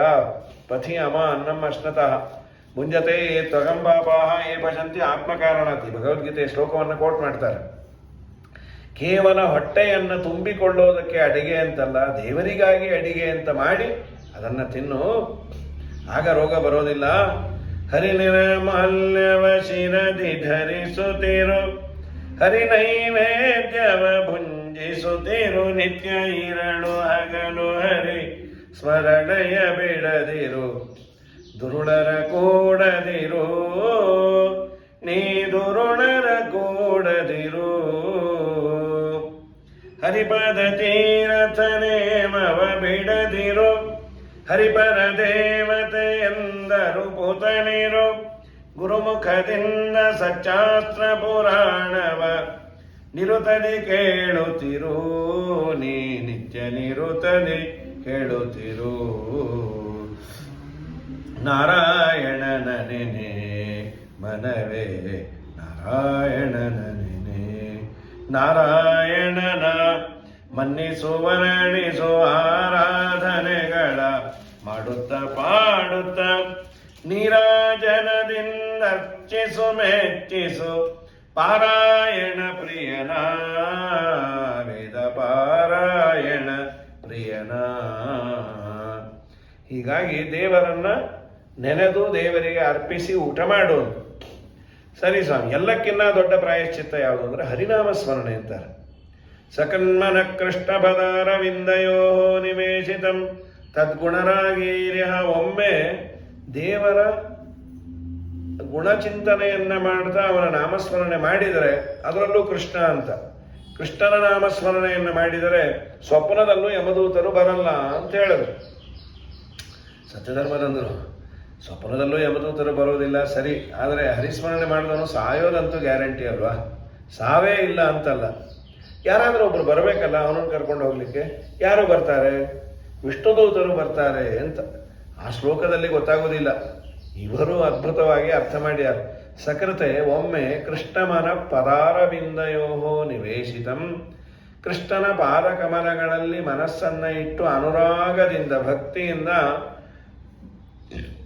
ನಿವೇಶಿತಂ ತದ್ಗುಣರಾಗಿ ಐರ್ಯ ನತೇ ಯಮಂ ಪಾಶಭೃಚಶ್ಚ ತದ್ಭಟಾಂತೆ ಯಮಂ ನ ಪಶ್ಯಂತಿ. ಅವರು ಯಮನನ್ನ ನೋಡೋದಿಲ್ಲ, ಪಾಶಭೃತರಾದ ಅವರ ದೂತರನ್ನು ನೋಡೋದಿಲ್ಲ. ಎಲ್ಲಿ? ಸ್ವಪ್ನದಲ್ಲೂ ಅಂತ. ಅದಕ್ಕೆ 3 ಬಾರಿ ಅನ್ನಿ ಅಂತ ವ್ಯಾಸರಾಜರಂದದ್ದು. ಸಂತುಷ್ಟನಾಗಿ ಮುಕುತಿ ಕೊಟ್ಟು ಮಿಕ್ಕ ಭಾರ ಹೊರುವನೋ, ಕೃಷ್ಣ ಕೃಷ್ಣ ಕೃಷ್ಣ ಎಂದು 3 ಬಾರಿ ನೆನೆಯಿರೋ. ಕಮಲನಾಭನ ಚಿಹ್ನೆಯನ್ನು ಧರಿಸಿಕೊಂಡು ಮೆರೆಯಿರೋ. ಯಮನ ಭಟರು ನೋಡಿ ಅಂಜಿ ಅಡವಿ ಸೇರ್ವರೋ. ಕೃಷ್ಣ ಕೃಷ್ಣ ಕೃಷ್ಣ ಎಂದು 3 ಬಾರಿ ನೆನೆಯಿರೋ. ಜನ್ಮವೇತ್ತಿ ಮಧ್ವಮತವ ಅನುಸರಿಸಿ ನಡೆಯಿರೋ. ಸುಮ್ಮಾನದಿ ಶ್ರೀಕೃಷ್ಣ ತನ್ನ ಲೋಕ ಕೊಡುವನೋ. ಕೃಷ್ಣ ಕೃಷ್ಣ ಕೃಷ್ಣ ಎಂದು 3 ಬಾರಿ ನೆನೆಯಿರೋ. ವ್ಯಾಸರಾಜರಂದರು. ಸತ್ಯಧರ್ಮರಂದರು ಕೃಷ್ಣನಾಮಸ್ಮರಣೆ ಮಾಡಿದವನನ್ನ ಕರ್ಕೊಂಡು ಹೋಗ್ಲಿಕ್ಕೆ ಯಾರು ಬರ್ತಾರೆ? ನತೇ ಯಮಂ ಪಶ್ಯಂತಿ ಅಂತ. ತೇ ಯಮಂ ನ ಪಶ್ಯಂತಿ, ಅವರು ಯಮನನ್ನ ಯಮದೂತರನ್ನ ನೋಡೋದಿಲ್ಲ. ನತೇ ಯಮ ಅಂದ್ರೆ ದೇವರು ಅಂತ ಅರ್ಥ ಮಾಡ್ತಾರೆ. ಏನೋ ನಾರಾಯಣ ಕೃಷ್ಣ ಕೇಳಿದೆವು, ನತೇ ಯಮ ಕೇಳಿಲ್ಲ. ಸತ್ಯಧರ್ಮರು ಅದರ ವಿವರಣೆಯನ್ನು ಮಾಡ್ತಾರೆ. ಈ ಅನ್ನುವ ಒಂದೇ ಅಕ್ಷರಕ್ಕೆ ಲಕ್ಷ್ಮೀದೇವಿ ಅಂತ ಅರ್ಥ ಇದೆ. ದೀರ್ಘ ಈ ಅನ್ನುವ ಅಕ್ಷರಕ್ಕೆ ಈಂ ಯಮಯತಿ, ಲಕ್ಷ್ಮೀದೇವಿಯನ್ನ ನಿಯಮನೆ ಮಾಡುವುದರಿಂದ ದೇವರಿಗೆ ಈಯಮ ಅಂತ ಹೆಸರು. ಈಯಮ ಅಂದ್ರೆ ಲಕ್ಷ್ಮೀ ನಿಯಾಮಕ. ನತಶ್ಚಾಸೋ ಈಯಮಶ್ಚ ನತೇಯಮಃ. ನತ ಅಂದ್ರೆ ಅವಳಿಂದ ವಂದ್ಯನೂ ಆಗಿದ್ದಾನೆ, ಅವಳನ್ನ ನಿಯಮನೆಯೂ ಮಾಡ್ತಾನೆ. ಆದ್ದರಿಂದ ನತೇಯಮ ಅಂದ್ರೆ ಲಕ್ಷ್ಮೀಪತಿ. ನತೇಯಮಂ ಪಶ್ಯಂತಿ, ವಿಷ್ಣುವನ್ನ ನೋಡ್ತಾರೆ. ಅಲ್ಲಪ್ಪ, ಇಲ್ಲಿ ಪಾಶವನ್ನ ಹಿಡಿದುಕೊಂಡು ಬಂದ ಯಮದೂತರು ಅಂತಿದೆ, ವಿಷ್ಣುದೂತರು ಬರ್ತಾರೆ ಅಂತ ಇಟ್ಕೊಂಬೋಣ. ನತೇಯಮ ಅನ್ನೋದಕ್ಕೆ ವಿಷ್ಣು ಅವನ ದೂತರು. ಆದ್ರೆ ಅವ್ರ ಕೈಯಲ್ಲಿ ಹಗ್ಗ ಎಲ್ಲಿರುತ್ತೆ? ಪಾಶ ಬೃಚಶ್ಚ ತದ್ಭಟಾನ್ ಅಂತ ಶ್ಲೋಕದಲ್ಲಿದೆ. ಅದಕ್ಕೆ ಸತ್ಯಧರ್ಮರಂದ್ರು ಪಾಶ ಅಂದ್ರೆ ಬರೀ ಹಗ್ಗ ಮಾತ್ರ ಅಂತಲ್ಲ, ಕಿವಿಗೆ ಹಾಕಿಕೊಳ್ಳುವ ಆಭರಣಕ್ಕೆ ಪಾಶ ಅಂತ ಹೆಸರಂತ. ಅವರು ಒಂದು ಕೋಶ ಕೊಡ್ತಾರೆ. ಪಾಶ ಅಂದ್ರೆ ಕರ್ಣಾಭರಣ ಅಂತ. ಒಳ್ಳೆ ಮೇಕಪ್ ಮಾಡ್ಕೊಂಡು ವಿಷ್ಣುದೂತರು ಬರ್ತಾರಂತೆ. ಯಾರು ಪುಣ್ಯವಂತರು ಹೋಗಿದ್ದಾರೆ ಅವರು ಯಮದೂತರು ಬರೋದೇ ಇಲ್ಲ. ಪಾಶಭೃಚಶ್ಚ ತದ್ಭಟಾನ್, ಕರ್ಣಾಭರಣವನ್ನ ಹಾಕಿಕೊಂಡು ವಿಷ್ಣುದೂತರು ಬಂದು ಬರಬೇಕು, ತಾವು ಪುಣ್ಯವಂತರು ಅಂತ ಕರ್ಕೊಂಡು ಹೋಗ್ತಾರಪ್ಪ. ಆದ್ದರಿಂದ ಕೃಷ್ಣನ ನಾಮಸ್ಮರಣೆಯನ್ನ ಮಾಡಿ ಅಂತ ಈ ಅರ್ಥವನ್ನು ಬರೀತಾರೆ. ನತೇಯಮಂ ಪಾಶಭೃಚಶ್ಚ ತದ್ಭಟಾನ್. ಪಾಶ ಅಂದ್ರೆ ಕರ್ಣಾಭರಣದಿಂದ ಚೆನ್ನಾಗಿ ಅಲಂಕೃತರಾದ ವಿಷ್ಣುದೂತರು ಬರ್ತಾರೆ. ಸ್ವಾಮಿ, ಹೀಗೆ ಯಾರಾದರೂ ಹರಿಸ್ಮರಣೆಯನ್ನ ಮಾಡಿ ಉದ್ಧಾರ ಆದ ಪಾಪಿಷ್ಠರಿದಾರ? ಮೊದಲೇ ನಮ್ಮ ಮೇಲೆ ಇದರ ಪ್ರಯೋಗ ಅಂದ್ರೆ ಭಯ ಆಗತ್ತೆ. ಒಳ್ಳೆ ಔಷಧಿ ಬಂದಿದೆ ತಗೊಳ್ಳಿ ಸರ್, ಕೆಮ್ತಾ ಇದ್ದೀರಿ, ಇದನ್ನು ತಗೊಂಡ್ರೆ ನಿಮ್ಗೆ ಗ್ಯಾರಂಟಿ 2ರಲ್ಲಿ 1 ಅಂದರು. ಏನದು? ಒಂದಾಗ ಕೆಮ್ಮಾದ್ರೂ ನಿಲ್ಲತ್ತೆ, ಇಲ್ಲ ನೀವಾದ್ರೂ ನಿಂತು ಹೋಗ್ತೀರಿ ಅಂದ್ರು. ಬೇಡಪ್ಪೋ, ಕೆಮ್ಕೊಂಡು ನಾ ಬದುಕಿರ್ತೀನಿ, ನೀವು ತಗೊಂಡು ಉಳಿದ್ರೆ ನಾ ತಗೋತೀನಿ ಅಂದ. ಇದು ಯಾರು ಹೀಗೆ ಮಾಡಿದ? ಅದಕ್ಕೆ ಅಜಾಮಿಲನ ಕಥೆಯನ್ನ ಹೇಳ್ತಾರೆ. ಅಜಾಮಿಲ ಬ್ರಾಹ್ಮಣನಾಗಿ ಹುಟ್ಟಿಯು 87 ವರ್ಷ ತನ್ನ ಹೆಂಡತಿ ಮಕ್ಕಳನ್ನೆಲ್ಲ ಬಿಟ್ಟು ಇನ್ಯಾವಳದು ಸಹವಾಸ ಮಾಡಿ 10 ಮಕ್ಕಳನ್ನ ಪಡೆದು ಸಾಯುವ ಕಾಲದಲ್ಲಿ ಕಡೆ ಮಗನಿಗೆ ನಾರಾಯಣ ಅಂತ ಹೆಸರಿಟ್ಟಿದ್ದ. ಎಲ್ಲೋ ಆಟ ಆಡ್ತಾ ಇತ್ತು. ಯಮದೂತರು ಬಂದದ್ದನ್ನು ನೋಡಿ ಭಯ ಆಗಿ ತನ್ನ ಮಗನನ್ನ ಕರೆದ. ದೂರೇ ಕ್ರೀಡನಾಗಾಸಕ್ತಂ ಪುತ್ರಂ ನಾರಾಯಣ ಕ್ವಯಂ ಪ್ಲಾವಿತೇನ ಸ್ವರೇಣೈವ ಆಜುಹಾವ ಆಕುಲೇಂದ್ರಿಯ. ಶಕ್ತಿ ಇಲ್ಲ ಆದರೂ ಜೋರಾಗಿ ಕರೆದು ಬಾಣ ನಾರಾಯಣ ಅಂದ. ಆದರೆ ದೇವರು ಮಾಡಿದ ದೊಡ್ಡ ಉಪಕಾರ, ಅವನಿಗೆ ನಾರಾಯಣ ಶಬ್ದದ ಅರ್ಥ ತಲೆಯಲ್ಲಿ ಬಂದ್ಬಿಡ್ತು. ಈ ನನ್ನ ಮಗ ನಾರಾಯಣ ಅಲ್ಲ, ಸುಮ್ಮನೆ ನಾಮಕಾವಸ್ಥೆ ನಾರಾಯಣ. ನಾರಾಯಣ ಅಂದ್ರೆ ಲಕ್ಷ್ಮೀಪತಿ, ನಾರಾಯಣ ಅಂದ್ರೆ ಗುಣಪೂರ್ಣ, ನಾರಾಯಣ ಅಂದ್ರೆ ದೋಷ ದೂರ, ನಾರಾಯಣ ಅಂತಂದ್ರೆ ವೇದ ಪ್ರತಿಪಾದ್ಯ. ಆ ನಾರಾಯಣ ಇಲ್ಲಿ, ಈ ನಾರಾಯಣ ಇಲ್ಲಿ. ಅರ್ಥ ತಲೆಯಲ್ಲಿ ಬಂದ ಕೂಡಲೇ ಯಮದೂತರ ಹಿಂದೆ ವಿಷ್ಣುದೂತರು ಬಂದರು. ಸರಿ, ಇಬ್ಬರಿಗೂ ಒಂದು ವಾದ ವಿವಾದ ಶುರುವಾಯಿತು. ನೀವ್ಯಾರು? ನಾವು ಸತ್ತವರನ್ನೆಲ್ಲ ಎಳ್ಕೊಂಡು ಹೋಗ್ಲಿಕ್ಕೆ ಬಂದಿರೋರು, ಇಲ್ಲಿ ಯಾರಿದಾರಂತ ಅವರು. ಅದೇ ಅಜಾಮಿಲ. ನೋ, ಅವನನ್ನು ಮುಟ್ಟಬಾರ್ದು ನೀವು. ಅವನು ಸಾಯೋ ಕಾಲಕ್ಕೆ ಏನಂದ? ನಾರಾಯಣ ಅಂದ. ಅವನ ದೂತರು ನಾವು. ನೀವು ಕನ್ಫ್ಯೂಸ್ ಮಾಡ್ಕೊಂಡ್ರಿ. ಅವ್ರು ಕರೆದದ್ದು ಅವ್ರ ಮಗ ಲೋಕಲ್ ನಾರಾಯಣನ, ನಿಮ್ಮ ನಾರಾಯಣನಲ್ಲ ಅಂದ್ರು. ಲೋಕಲ್ಲೋ ಎಸ್ಟೇಡಿನೋ ಕರೆದ್ನೋ ಇಲ್ಲೋ, ಸಾಂಕೇತ್ಯಂ ಪಾರಿಹಾಸ್ಯಮ್ಮ ಸ್ತೋಭಂ ಹೇಳನಮೇವ. ಸಂಕೇತಕ್ಕಾಗಿ, ಪರಿಹಾಸ್ಯಕ್ಕಾಗಿ, ಬಯ್ಯೋ ಸಲುವಾಗಿ ಯಾವುದೋ ಒಂದು ನಿಮಿತ್ತದಿಂದ ನಾರಾಯಣ ಅನ್ನಿ ಅಂತ ಇದೆ. ಮಧ್ವಾಚಾರ್ಯರು ಹಾಗೆಲ್ಲ ತಿಳಿಬೇಡಿ, ತಪ್ಪುದಾರಿ ಆಗತ್ತೆ. ದೇವರನ್ನ ಬೈಯೋದು, ದೇವರನ್ನ ಅಪಹಾಸ್ಯ ಮಾಡೋದಲ್ಲ. ಇನ್ಯಾರನ್ನೂ ಅಪಹಾಸ್ಯ ಮಾಡ್ಬೇಕಾದ್ರೆ ಮಧ್ಯದಲ್ಲಿ ನಾರಾಯಣ ಅಂದ್ರೆ ಪುಣ್ಯ ಇದೆ. ನಾರಾಯಣ ಅಯಂ ಇತಿ ಅನ್ಯಹೇಳನ ವಿಷಯ. ಇನ್ನೊಬ್ಬರನ್ನ ಆಡ್ಕೋಬೇಕಾದ್ರೆ ಏನ್ ಹೆಸರಿಟ್ರೋ ಲಕ್ಷ್ಮೀಪತಿ ಅಂತ, ಬಸ್ ಚಾರ್ಜ್ ಇಲ್ಲದೆ ದಿನ ಕಂಡಕ್ಟರ್ ಕೈಲಿ ಬಯಸ್ಕೋತಿ ಭಿಕ್ಷಾಪತಿ ಅಂತ. ಹೀಗೆ ಬೇಕಾರನ್ನು. ಅದು ಬಿಟ್ಟು ದೇವರನ್ನ ಬೈಯೋದಲ್ಲ. ಹಾಗಾದ್ರೆ ಏನು? ದೇವರ ನಾಮಸ್ಮರಣೆಯನ್ನ ಮಾಡಬೇಕಾದ್ರೆ ಯಾವ ತರಹದ ರಿಸ್ಟ್ರಿಕ್ಷನ್ ಇಲ್ಲ. ಸ್ನಾನವೇ ಆಗಿರ್ಬೇಕು, ಮಡಿನೇ ಹುಟ್ಟಿರ್ಬೇಕು, ದೇವ್ರ ಮನೆಯಲ್ಲೇ ಇರ್ಬೇಕಿಲ್ಲ. ನೀನು ಯಾವಾಗಂತೆ ಆಗಲೇ ಮಡಿ, ಯಾವಾಗ ಬಿಡ್ತೀಯ ಹಾಗೆ ಮೈಲಿಗೆ. ನಮ್ಗೇನು ಟೈಮೇ ಇಲ್ಲ ಅಂತೀವಿ ನಾವು. ನಿನಗಿರೋ ಟೈಮ್ ಯಾವನಿಗಿದೆ? ಪುರಂದರದಾಸರಂದ್ರು ಬೇಕಾದಷ್ಟು ಟೈಮ್ ತೋರಿಸ್ಕೊಡ್ತೀನಿ ನೋಡು.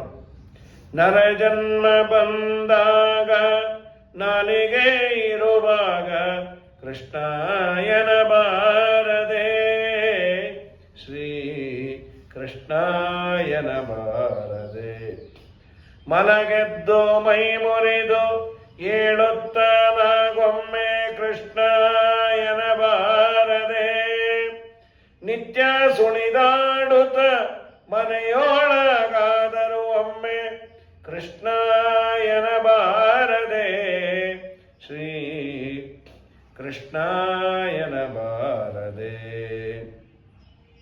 ಕಂದನ್ನ ಬಿಗಿದಪ್ಪಿ ಮುದ್ದಾಡುತ್ತಾನೊಮ್ಮೆ ಕೃಷ್ಣ ಎನಬಾರದೆ.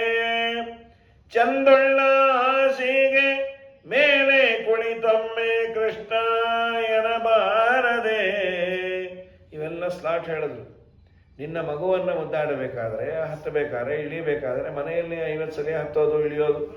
ಲಿಫ್ಟ್ ಇದ್ರೆ ಪರವಾಗಿಲ್ಲ, ಹಳೆ ಮನೆಗಳಲ್ಲಿ ಲಿಫ್ಟ್ ಇಲ್ಲ, ಅವರೇ ಲಿಫ್ಟು. ಈಗ ಎಲ್ಲರಿಗೂ ಕಾಲು ನೋವು, ಮೇಲ್ ಮಾಡ್ಕೊಂಡ್ಬಿಟ್ಟಿರ್ತಾರೆ. 3ನೇ ಫ್ಲೋರಲ್ಲಿ ಇವ್ರು ಶ್ವೇತದ್ವೀಪ, ಅನಂತಾಸನ, ವೈಕುಂಠ, ಕೆಳಗೆ ಕಾರ್ ಪಾರ್ಕಿಂಗು. ಈ ವೈಕುಂಠದಲ್ಲೇ ವಯಸ್ಸಾದವ್ರನ್ನ ಇಟ್ಟಿರ್ತಾರೆ, ಆದಷ್ಟು ಹತ್ತಿರ ಇದ್ರೆ ಒಳ್ಳೆಯದು ಅಂತ. ಅಯ್ಯೋ, ಒಂದೊಂದು ಮೆಟ್ಲು ಹತ್ತಬೇಕಾದ್ರೆ ತಿರುಪತಿ ತಿಮ್ಮಪ್ಪನೇ ಕಾಣಿಸ್ತಾನೆ, ಸಾಕಾಗಿ ಹೋಗತ್ತೆ. ಆಗ ನಾರಾಯಣ ಕೃಷ್ಣ ಅದನ್ನೇ ನಮ್ಮ ಜಗನ್ನಾಥದಾಸರಂದ್ರು. ಮಕ್ಕಳಾಡಿಸುವಾಗ ಮಡದಿಯೊಳ್ಳಕ್ಕರದಿ ನುಡಿವಾಗ ಹಯಗಜ ಪಲ್ಲಕ್ಕಿ ವಾಹನಗಳೇರಿ ಮೆರವಾಗ ಬಿಕ್ಕುವಾಗ ಆ ಕಳಿಸುತ್ತಿರುವಾಗ ದೇವಕ್ಕಿ ತನಯನ ನೆನೆ ಸಿಕ್ಕ ಯಮದೂತರಿಗೆ ಆವಾವಲ್ಲಿ ನೋಡಿದರು. ನಿನ್ನ ಮಗುವನ್ನು ಮುದ್ದಾಡಬೇಕಾದ್ರೆ ಕಂದನ್ನ ಬಿಗಿದಪ್ಪಿ ಮುದ್ದಾಡುತ್ತಾನ. ಹೆಸರೇ ಅದಿಡು, ಕೃಷ್ಣ ಅಂತ ಇವ್ರು ಇಟ್ಟಾಗ ಏನೋ ಇಟ್ಟಿದ್ದನೂ ಕರಿಯಲ್ಲ, ಅರ್ಧಂಬರ್ಧ ಸತ್ತೋಗ್ತಾ ಇರ್ತೀವಿ. ಟುಪ್ಪು ಟಿಪ್ಪು ಜಿಕ್ಕು ಡುಕ್ಕು ಅಂತ ಹೇಳಿ ನಮ್ಮ ಟಿಪ್ಪು ನೋಡಿದ್ರೆ ಅಂದ್ರು. ಇಲ್ಲ, ಹೈದರಾಲಿ ಹತ್ರ ಇರ್ಬೇಕು ನೋಡ್ರಿ ಅಂದ್ರು. ಯಾರು ಏನು ಟಿಪ್ಪು ಇಲ್ಲ, ಟಿಪ್ಪರು ಇಲ್ಲ. ದೇವರ ಸ್ಮರಣೆಯನ್ನು ಮಾಡೋ, ಅದು ಬರುವಂತೆ ನಮ್ಮ ಮಕ್ಕಳ ಹೆಸರು ಇರಬೇಕು. ಇದನ್ನೆಲ್ಲ ಇಡೋರು ಈಗೇನೋ ಔಟ್ಡೇಟೆಡ್ಡು, ಅದು ಅಪರೂಪದ್ದಿರಬೇಕು, ದೇವರದು ಆಗಿರಬೇಕು, ಯಾರೋ ಇಟ್ಟಿರಬಾರ್ದು, ಕರೀಲಿಕ್ಕೂ ಆಗಿರಬಾರ್ದು. ವಿಷ್ಣು ಸಹಸ್ರನಾಮದ ಹೆಸರು ಹೇಳ್ಬಿಟ್ರು ಅವರು, ಭೂತ ಭವ್ಯ ಭಗವತ್ ಪ್ರಭು ಅಂತ ಇಟ್ಬಿಡು ಅಂತ. ಏನೋ 4 ID ಕಾರ್ಡ್ ಬೇಕದು, ಇಷ್ಟುದ್ದ ಅದು, ಭೂತ ಭವ್ಯ ಭಗವತ್ ಪ್ರಭು. ಯಾವನ್ ಪೂರ್ಣ ಕರೀತಾನೆ, ಶಾರ್ಟ್ ಮಾಡೇ ಕರೆಯೇ ಭೂತ ಬಾಯಿಲಿ ಅಂತಾನೆ ಪಾಪ. ಇಡೀ ಜನ್ಮದಲ್ಲಿ ಅದು ಭೂತ ಆಗೇ ಕೂತಿತ್ತದು. ಭೂತ ಅಂತದೋ ಅವ್ರ ಹೆಂಡತಿ ಪ್ರೇತ ಅಂತ, ಹೀಗೆಲ್ಲ ಅದ್ರ ಗತಿ ಏನು. ಹಾಗಾಗಿ ನಾವು ಹೇಳುವ ಹೆಸರು ಉಚ್ಚಾರಣೆಗೆ ಈಸಿ ಇರಬೇಕು.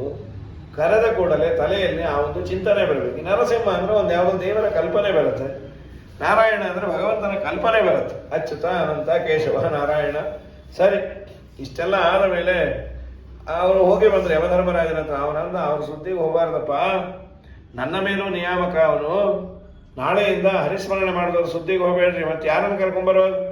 ಜಿಕ್ವಾನ ಭಕ್ತಿ ಭಗವದ್ ಗುಣನಾಮಧೇಯಂ ಚೇತಶ್ಚನ ಸ್ಮರತಿ ತಚ್ಚರಣಾರವಿಂದಂ. ಯಾರ ನಾಲಿಗೆ ಸರಿ ಇದ್ದು ಹರಿಸ್ಮರಣೆ ಮಾಡಲ್ಲ, ಯಾರ ತಲೆ ಸರಿ ಇದ್ದು ದೇವರು ಮಾಡಿದ ಉಪಕಾರದ ಚಿಂತನೆ ಇಲ್ಲ, ಒದ್ದು ಎಳ್ಕೊಂಬನ್ರಿ. ಮುಟ್ಟಬೇಡಿ ಮುಟ್ಟಬೇಡಿ ಮುರಹರನ ದಾಸರನು ಕಟ್ಟು ಮಾಡಿದನಂತೆ ಯಮ ತನ್ನ ಪುರದಿ. ತಿರುಮಣ್ಣು ಶ್ರೀಚೂರ್ಣ ಪೂರ್ಣ ದ್ವಾದಶ ನಾಮ ಸಿರಿ ತುಳಸಿ ವನಮಾಲೆ ಕೊರಣಳಗೆ ಇಪ್ಪವರ ತಿರುಮಂತ್ರ ತೀರ್ಥ ಪ್ರಸಾದಕ್ಕೆ ಒಳಗಾದವರ ತಿರುಪತಿಯ ಯಾತ್ರೆಯನ್ನು ಮಾಡಿದ ಮಹಾತ್ಮರನು.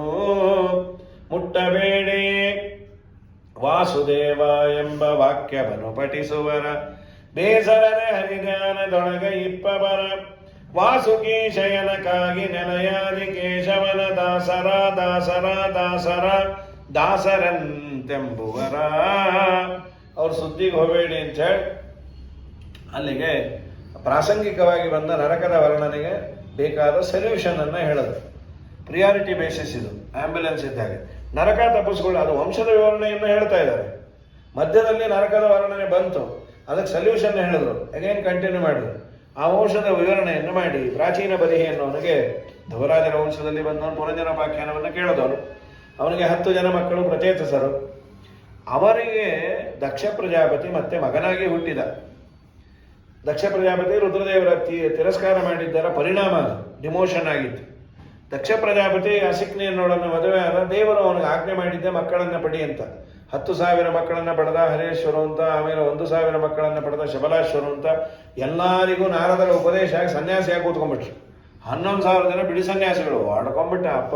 ಅದು ಪೀಠಾಧಿಪತಿ ಆಗಿದ್ರು. ಹಾಯಂತಿರೋದು ನಿಮ್ಮ ಮಕ್ಕ ಇಷ್ಟ ಆಗ ಅದು ಪೂಜೆ ಇಲ್ಲ, ಭಿಕ್ಷೆ ಇಲ್ಲ. ಸರಿ, ಅವರೆಲ್ಲ ವಿರಕ್ತರಾಗಿ ಹೊಟ್ಟೋದ್ರು. ಆಮೇಲೆ 60 ಜನ ಹೆಣ್ಣು ಮಕ್ಕಳನ್ನ ಪಡೆದ. ಆ ವಂಶವೇ ಮುಂದುವರೆದದ್ದು. ಚಂದ್ರನಿಗೆ 27 ಕೊಟ್ಟ, 17 ಜನನ ಕಶ್ಯಪರಿಗೆ ಕೊಟ್ಟ, 10 ಜನನ ಯಮಧರ್ಮರಾಜನಿಗೆ ಕೊಟ್ಟ, ಭೂತ ಅಂಗಿರ ಕೃಷಾಶ್ವ ಅನ್ನೋರಿಗೆ ಇಬ್ಬಿಬ್ಬರನ್ನ ಕೊಟ್ಟ. ಕಶ್ಯಪರ ಮನೆಯಲ್ಲಿ ತೊಷ್ಟ್ರು ಅನ್ನುವ ಸೂರ್ಯ, ಅವನ ಮಗನೇ ವಿಶ್ವರೂಪಾಚಾರ್ಯರು ಅಂತ. ಆ ವಿಶ್ವರೂಪಾಚಾರ್ಯರಿಗೆ ಇಂದ್ರದೇವರು ಆಫರ್ ಮಾಡಿದ್ರು. ಅಂದರೆ ಇಂದ್ರದೇವರ ಮನೆಯಲ್ಲಿ ಬೃಹಸ್ಪತ್ಯಾಚಾರ್ಯರು ಪುರೋಹಿತರು, ಅವ್ರು ಬಿಟ್ಟೊಟ್ಟೋರು. ಇವನೇನೋ ಇಂದ್ರ ಸ್ವಲ್ಪ ಅಪಮಾನ ಮಾಡಿದ ಅಂತ ಬ್ರಹ್ಮದೇವರು ಸೂಚನೆ ಮಾಡಿದ್ರು, ವಿಶ್ವರೂಪಾಚಾರ್ಯನ ಕರ್ಕೊಂಬನ್ನಿ. ಅವ್ರು ಬಂದು ಕೇಳಿದ್ರು ಭೂಲೋಕದಲ್ಲಿ, ನಮ್ಮ ಮನೆಗೆ ಪೌರೋಹಿತ್ಯ ಮಾಡಿಸ್ತೀರ? ಯಾರು ಬಿಡ್ತಾರೆ?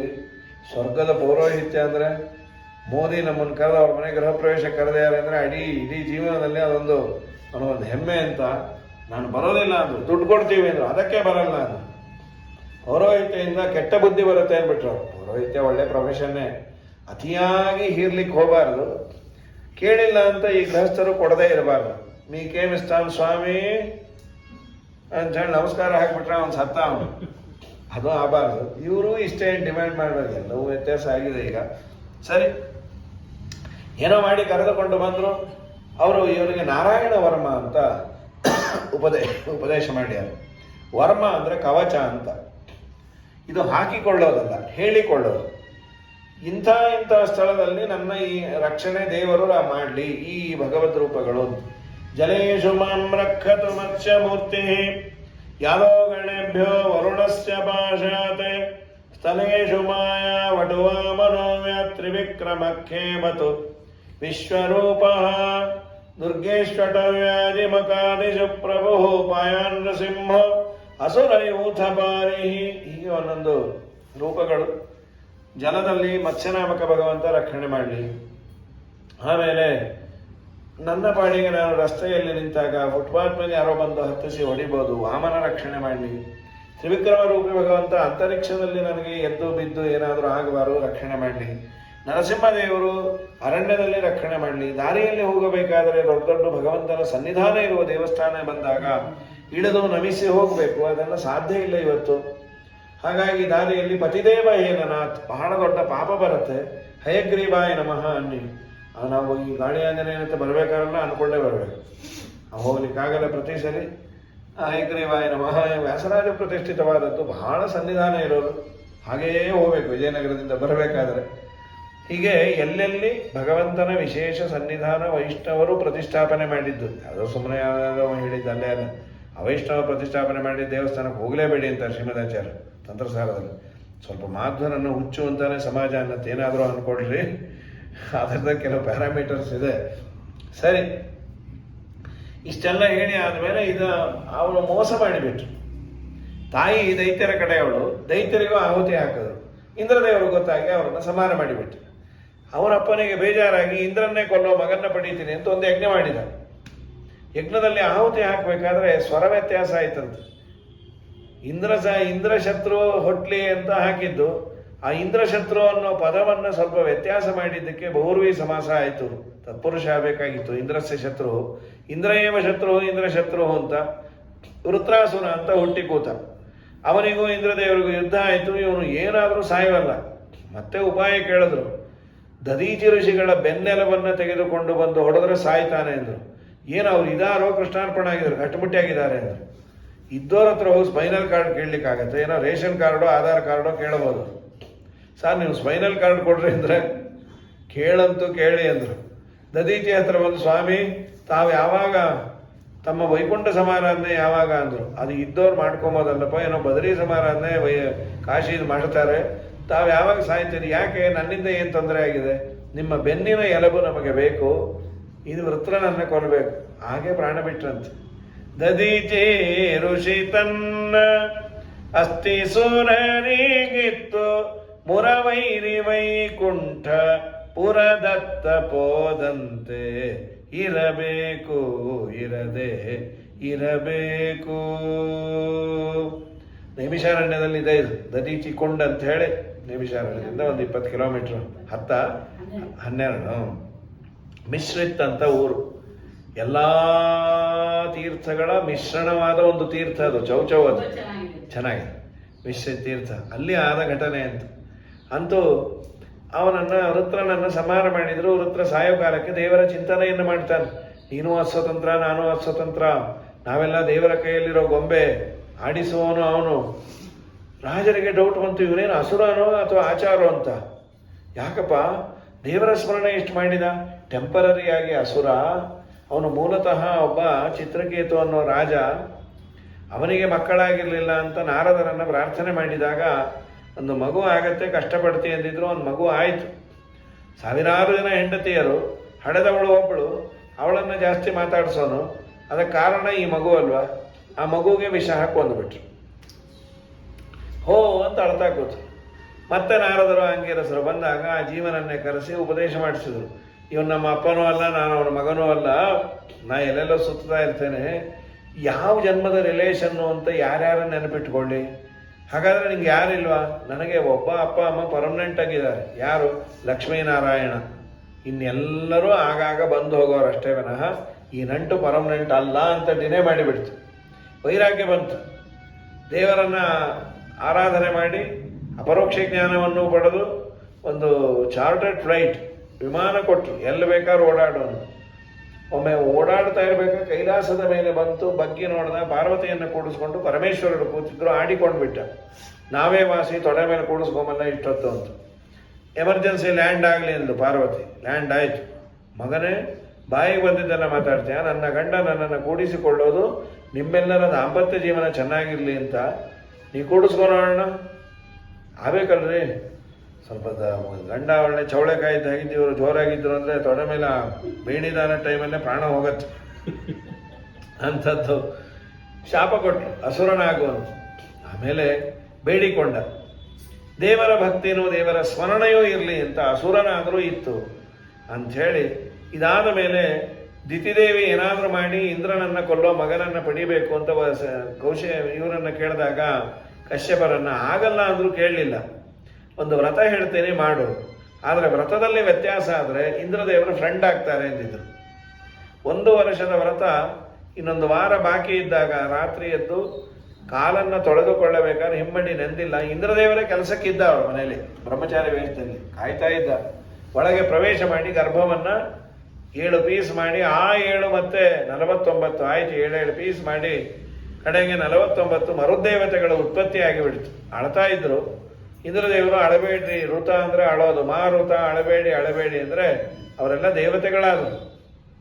ಇದನ್ನು ಕೇಳಿ ರಾಜರಿಗೆ ಡೌಟ್ ಬಂತು, ದೇವರಿಗೆ ಪಾರ್ಶಾಲಿಟಿ ಇದೆಯಾ? ದೇವರಿಗೆ ನಿರ್ಗುಣಿನ ನಿರ್ದಯಿನ? ಯಾಕೆ ಈ ಇನ್ಸಿಡೆಂಟ್ ಎಲ್ಲ ನೋಡಿದ್ರೆ ಇಂದ್ರದೇವರ ಸಲುವಾಗಿ ಬ್ಯಾಟಿಂಗ್ ಮಾಡಿದಾಗಿದೆ. ಸಮಪ್ರಿಯ ಸೂರತ್ ಬ್ರಹ್ಮನ್ ಭೂತಾನಾಂ ಭಗವಾನ್ ಸ್ವಯಂ ಇಂದ್ರಸ್ಯಾರ್ತೆ ಕಥಂ ದೈತ್ಯ ಅವಧಿ ದ್ವಿಷಮೋ ಯಥ. ಹಾಗೆಲ್ಲ ಏನು ತಿಳ್ಕೋಬೇಡ.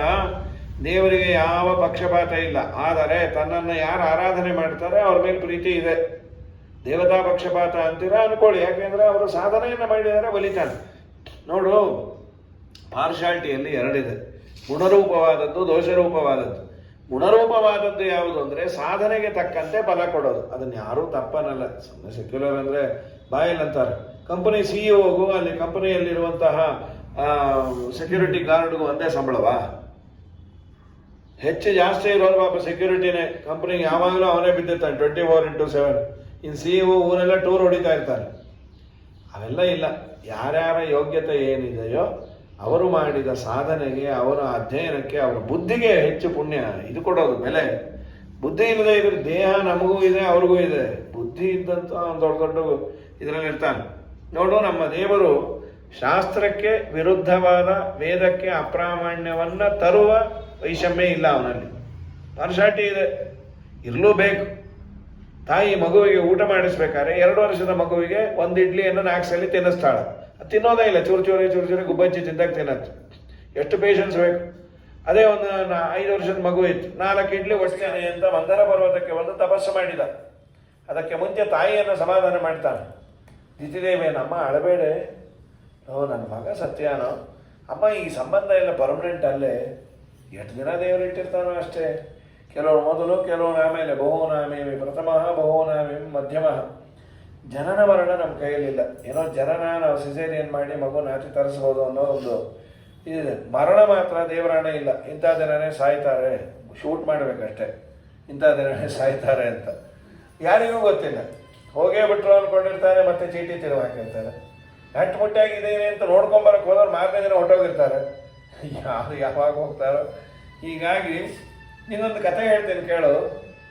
ಕುಶೀನರ ಅನ್ನೋ ದೇಶದಲ್ಲಿ ಸುಯಜ್ಞ ಅನ್ನೋ ರಾಜ ಯುದ್ಧದಲ್ಲಿ ಸತ್ತೋದ. ಪ್ರಜೆಗಳನ್ನು ತುಂಬ ಚೆನ್ನಾಗಿ ನೋಡ್ಕೊಂಬನು. ದಿನಾ ಪ್ರಜೆಗಳಿಗೆಲ್ಲ ಬಿಸಿ ಊಟ ಅವರ ಅರಮನೆಯಲ್ಲೇ. ಅವನು ಸತ್ತ ಮೇಲೆ ಎಲ್ಲ ಅಳ್ತಾ ಕೂತ್ರು ಸಂಸ್ಕಾರ ಮಾಡಿದೆ. ಯಮಧರ್ಮರಾಜ ಬ್ರಹ್ಮಚಾರಿ ವೇಷ ಹಾಕೊಂಡ್ಬರ್ತಾನೆ. ಯಾಕೆ ಹೊಡ್ಕೋತಾ ಇದ್ದೀರೋ? ನಮ್ಮ ರಾಜ ಹೋದ. ನಿಮಗೆ ನೀವಿದ್ದೀರಲ್ಲ, ಅಲ್ಲಪ್ಪ ನಮಗೆ ದಿನ ಅನ್ನ ಹಾಕ್ತವನು ಅವನೇ. ಅವನು ನಾಮಕಾವಸ್ಥೆ ಸೌಟ್ ಇದ್ದಾಗ ಅದು ನಿಜವಾಗಲೂ ಅನ್ನ ಹಾಕೊಂಡು ದೇವರು. ಸರಕ್ಷಿತ ರಕ್ಷತಿ ಯೋಹಿ ಗರ್ಭೆ, ನಿನ್ನ ತಾಯಿಯ ಗರ್ಭದಲ್ಲಿದ್ದಾಗ ನಿನಗೆ ಯಾರನ್ನ ಕೊಟ್ಟಿದ್ದು? ಸ್ಥೂಲಾನ್ನ ಹಬ್ಬುವುದೇ. ನಿನ್ನ ತಾಯಿಯ ಹೊಟ್ಟೆಯಲ್ಲಿದ್ದಾಗ ನಿನ್ನ ತಾಯಿ ತಿಂದ ಆ ಅನ್ನ ಆಹಾರವನ್ನೇ ನಿನ್ನ ಬಾಯಲ್ಲೇ ಇಟ್ಟರೆ ನೀವು ಉಳಿತೀಯ. ಅದನ್ನು ರಸ ಮಾಡಿ ನಿನ್ನ ಹೊಟ್ಟೆಗೆ ಎಷ್ಟು ಬೇಕೋ ಅಷ್ಟನ್ನೇ ಹೊಕ್ಕಳ ಬಳ್ಳಿಯ ಮುಖಾಂತರ ದೇವರು ಕಳಿಸ್ತಾನೆ ಅನ್ನೋದಕ್ಕೆ ನಾವೆಲ್ಲ ಬದುಕಿದ್ದೇವೆ.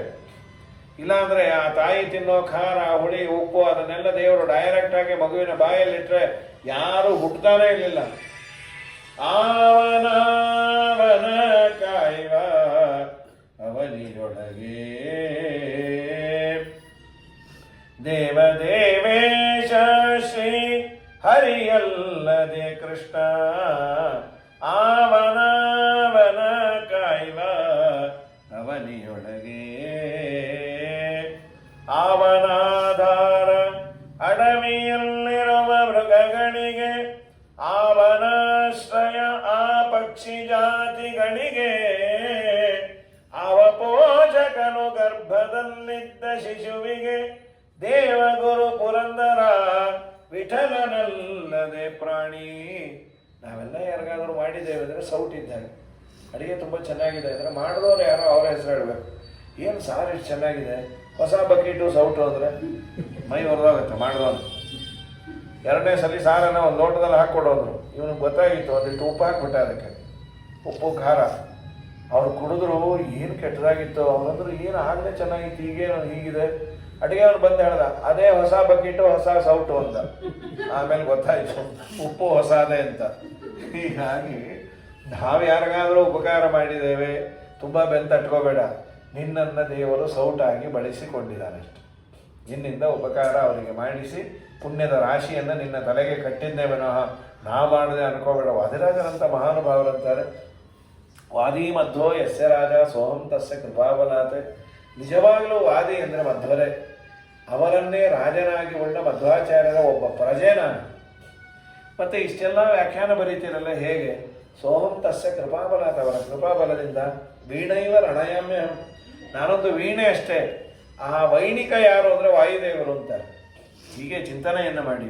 ನುಡಿಸುವ ವೈಣಿಕ ಚೆನ್ನಾಗಿದ್ದರೆ ವೀಣೆ ಕೆಟ್ಟದಾಗಿದ್ದರೂ ನಾದ ಚೆನ್ನಾಗಿ ಬರುತ್ತೆ. ಆ ವೀಣೆ ಕಲ್ತೇ ಇಲ್ಲದೆ ಇರೋನ ಕೈಲಿ ಒಳ್ಳೆ ವೀಣೆ ಕೊಟ್ಟರೆ ತಂತಿ ಕಿತ್ತಿಟ್ಬಿಟ್ಟು ಹೋಗ್ತಾನೆ ಅಷ್ಟೇ ಅವನು.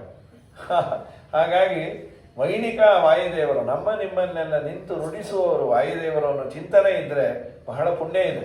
ನಾನೇ ಮಾಡಿದೆ ಅಂದರೆ ಪ್ರಯೋಜನ ಇಲ್ಲ. ಸೌಟೆ ಅಡುಗೆ ಚೆನ್ನಾಗಿ ಮಾಡ್ತು ಅಂತ ಹಾಗೆ ಅದು. ಹೀಗಾಗಿ ಈ ಮಾತನ್ನು ಹೇಳಿ ಅವನು ಸಮಾಧಾನ ಮಾಡಿದ. ಆಮೇಲೆ ಅವನು ಮಂದರ ಪರ್ವತಕ್ಕೆ ಒಂದು ತಪಶ್ಚರ್ಯವನ್ನು ಮಾಡಿ ಬ್ರಹ್ಮದೇವರು ಪ್ರತ್ಯಕ್ಷ ಆದರು. ನಿನ್ನಿಂದ ಸೃಷ್ಟವಾದ ಪ್ರಾಣಿಯಿಂದ ಸಾಯಬಾರದು, ಒಳಗೆ ಸಾಯಬಾರದು, ಹೊರಗೆ ಸಾಯಬಾರದು. 108 ಕೇಳಿಕೊಂಡ ತಥಾಸ್ತು ಅಂತ ಹೇಳಿದ್ದಾರೆ. ಎಲ್ಲ ಲೋಕಪಾಲಕರ ಮಹಿಮೆ ಮೊದಲೇ ಉನ್ಮತ್ತ. ಈಗ ವರ ಬೇರೆ ಬಂತು. ಅವನಿಗೆ 4 ಮಕ್ಕಳು, ಪ್ರಹ್ಲಾದ, ಸಲ್ಲಾದ, ಅನುಕ್ರಾದ, ಕ್ರಾದ ಅಂತ. ಪ್ರಹ್ಲಾದ ಸಲ್ಲಾದರಲ್ಲಿ ವಾಯುದೇವರ ಆವೇಶ. ಸಲ್ಲಾದರೇ ಜಗನ್ನಾಥದಾಸರು ಅಂತ ನಾಡದವರ ಆರಾಧನೆ ಬರುತ್ತೆ. ಹೀಗಾಗಿ 12 ಅಂತ ನವಮಿ ಅವತ್ತು 12 ನವಮಿ, 13 ದಶಮಿ.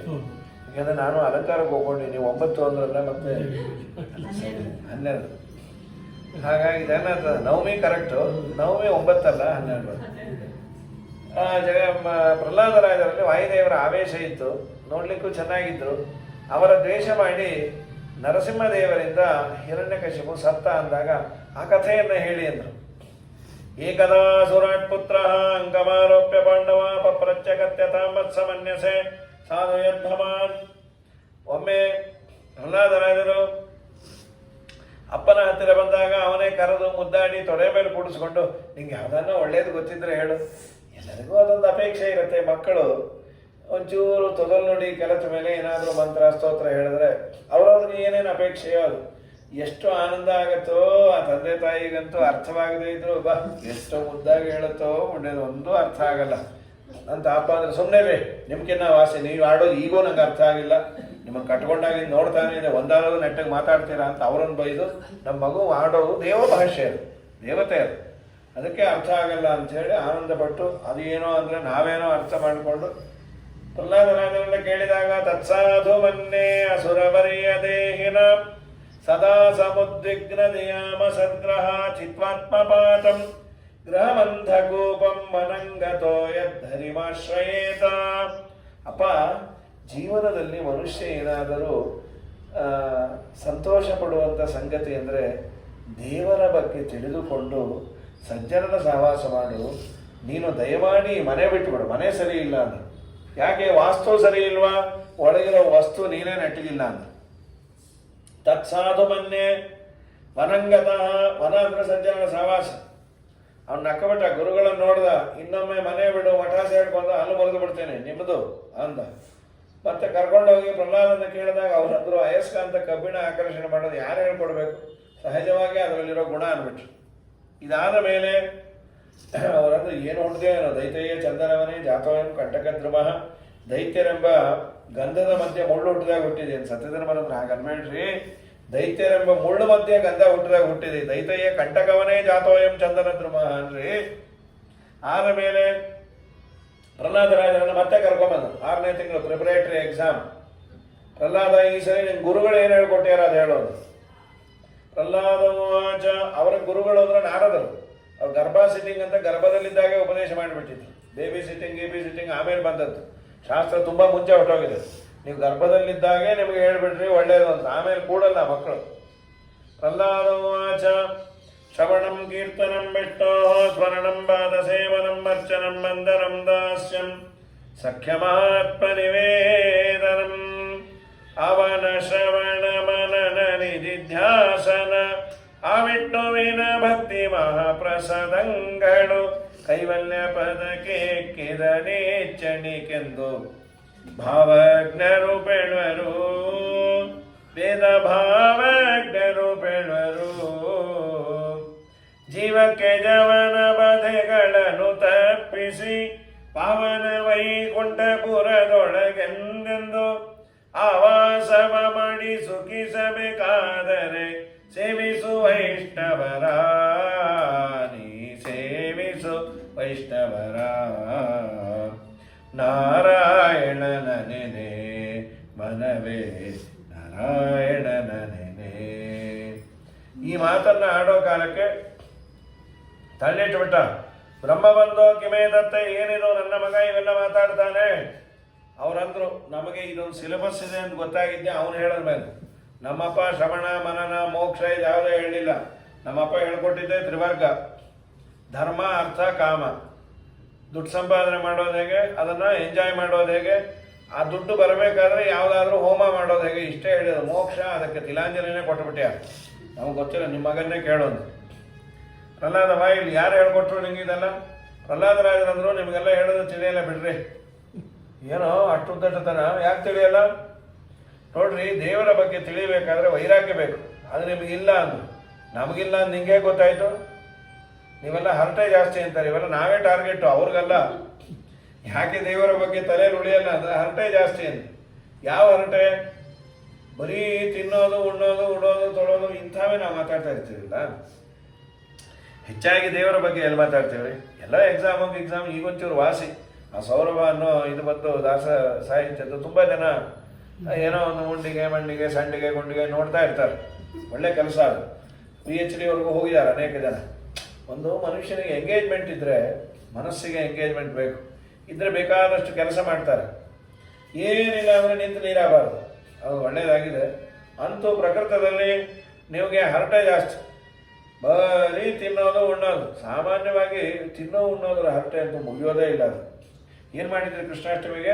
ಕೃಷ್ಣನ ಪೂಜೆ ಅಂದ್ರೆ ಅಯ್ಯ ಪೂಜೆ ಅಲ್ಲ ರೀ, ಎಲ್ಲರೂ ಮಾಡ್ತಾರೆ. ತಿಂಡಿನ ಕೇಳಿದ್ದು, ಅಯ್ಯೋ ಕೋಡ್ಬಳೆಯನ್ನು ಮಾಡ್ಲಿಕ್ಕೆ ಹೋದಮ್ಮ, ಎಲ್ಲ ಬಿಚ್ಕೊಂಡು ಹೊಟ್ಟೋಯ್ತು. ಆಮೇಲೆ ತೇಂಗಳು ಮಾಡಕ್ಕೆ ಹೋದರೆ ಅದು ಎಣ್ಣೆ ಕಾಯಿಲೆ ಇಲ್ಲ. ಸರಿ, ಏನು ಮಾಡಿದ್ರಿ? ಎಲ್ಲ ತರಿಸ್ಬಿಟ್ರೆ ಎಂದು ಶ್ರೀಮದ್ ರಮಾರಮಣ ಗೋವಿಂದ ಗೋವಿಂದ. ಎಲ್ಲಿಂದ ಅಂತ ಕೃಷ್ಣ ಹಾಗೂ ಬಲರಾಮ ಅಂತ 2 ಫೋಟೋ ಇತ್ತು, ಅದನ್ನೇ ತರಿಸ್ದೆ ಅಂತ. ಅಂತೂ ತಿನ್ನೋದು ಉಣ್ಣೋದು ಅದು ಗರಿ ಇತ್ತು, ಅದಿತ್ತು ಇದಿತ್ತು. ಚರ್ವಿತ ಚರವಣ, ಮೇಲಿಂದ ಮೇಲೆ ಮೆಲುಕು ಹಾಕ್ತೀರಿ. ಸರಿ, ನಾವೆಲ್ಲ ಉದ್ಧಾರ ಆಗಬೇಕು ಅಂದ್ರೆ ಏನು ಮಾಡ್ಬೇಕು? ದೊಡ್ಡವರ ಪಾದ ಧೂಳಿಯಲ್ಲಿ ಸ್ನಾನ ಮಾಡ್ಬೇಕಂತ.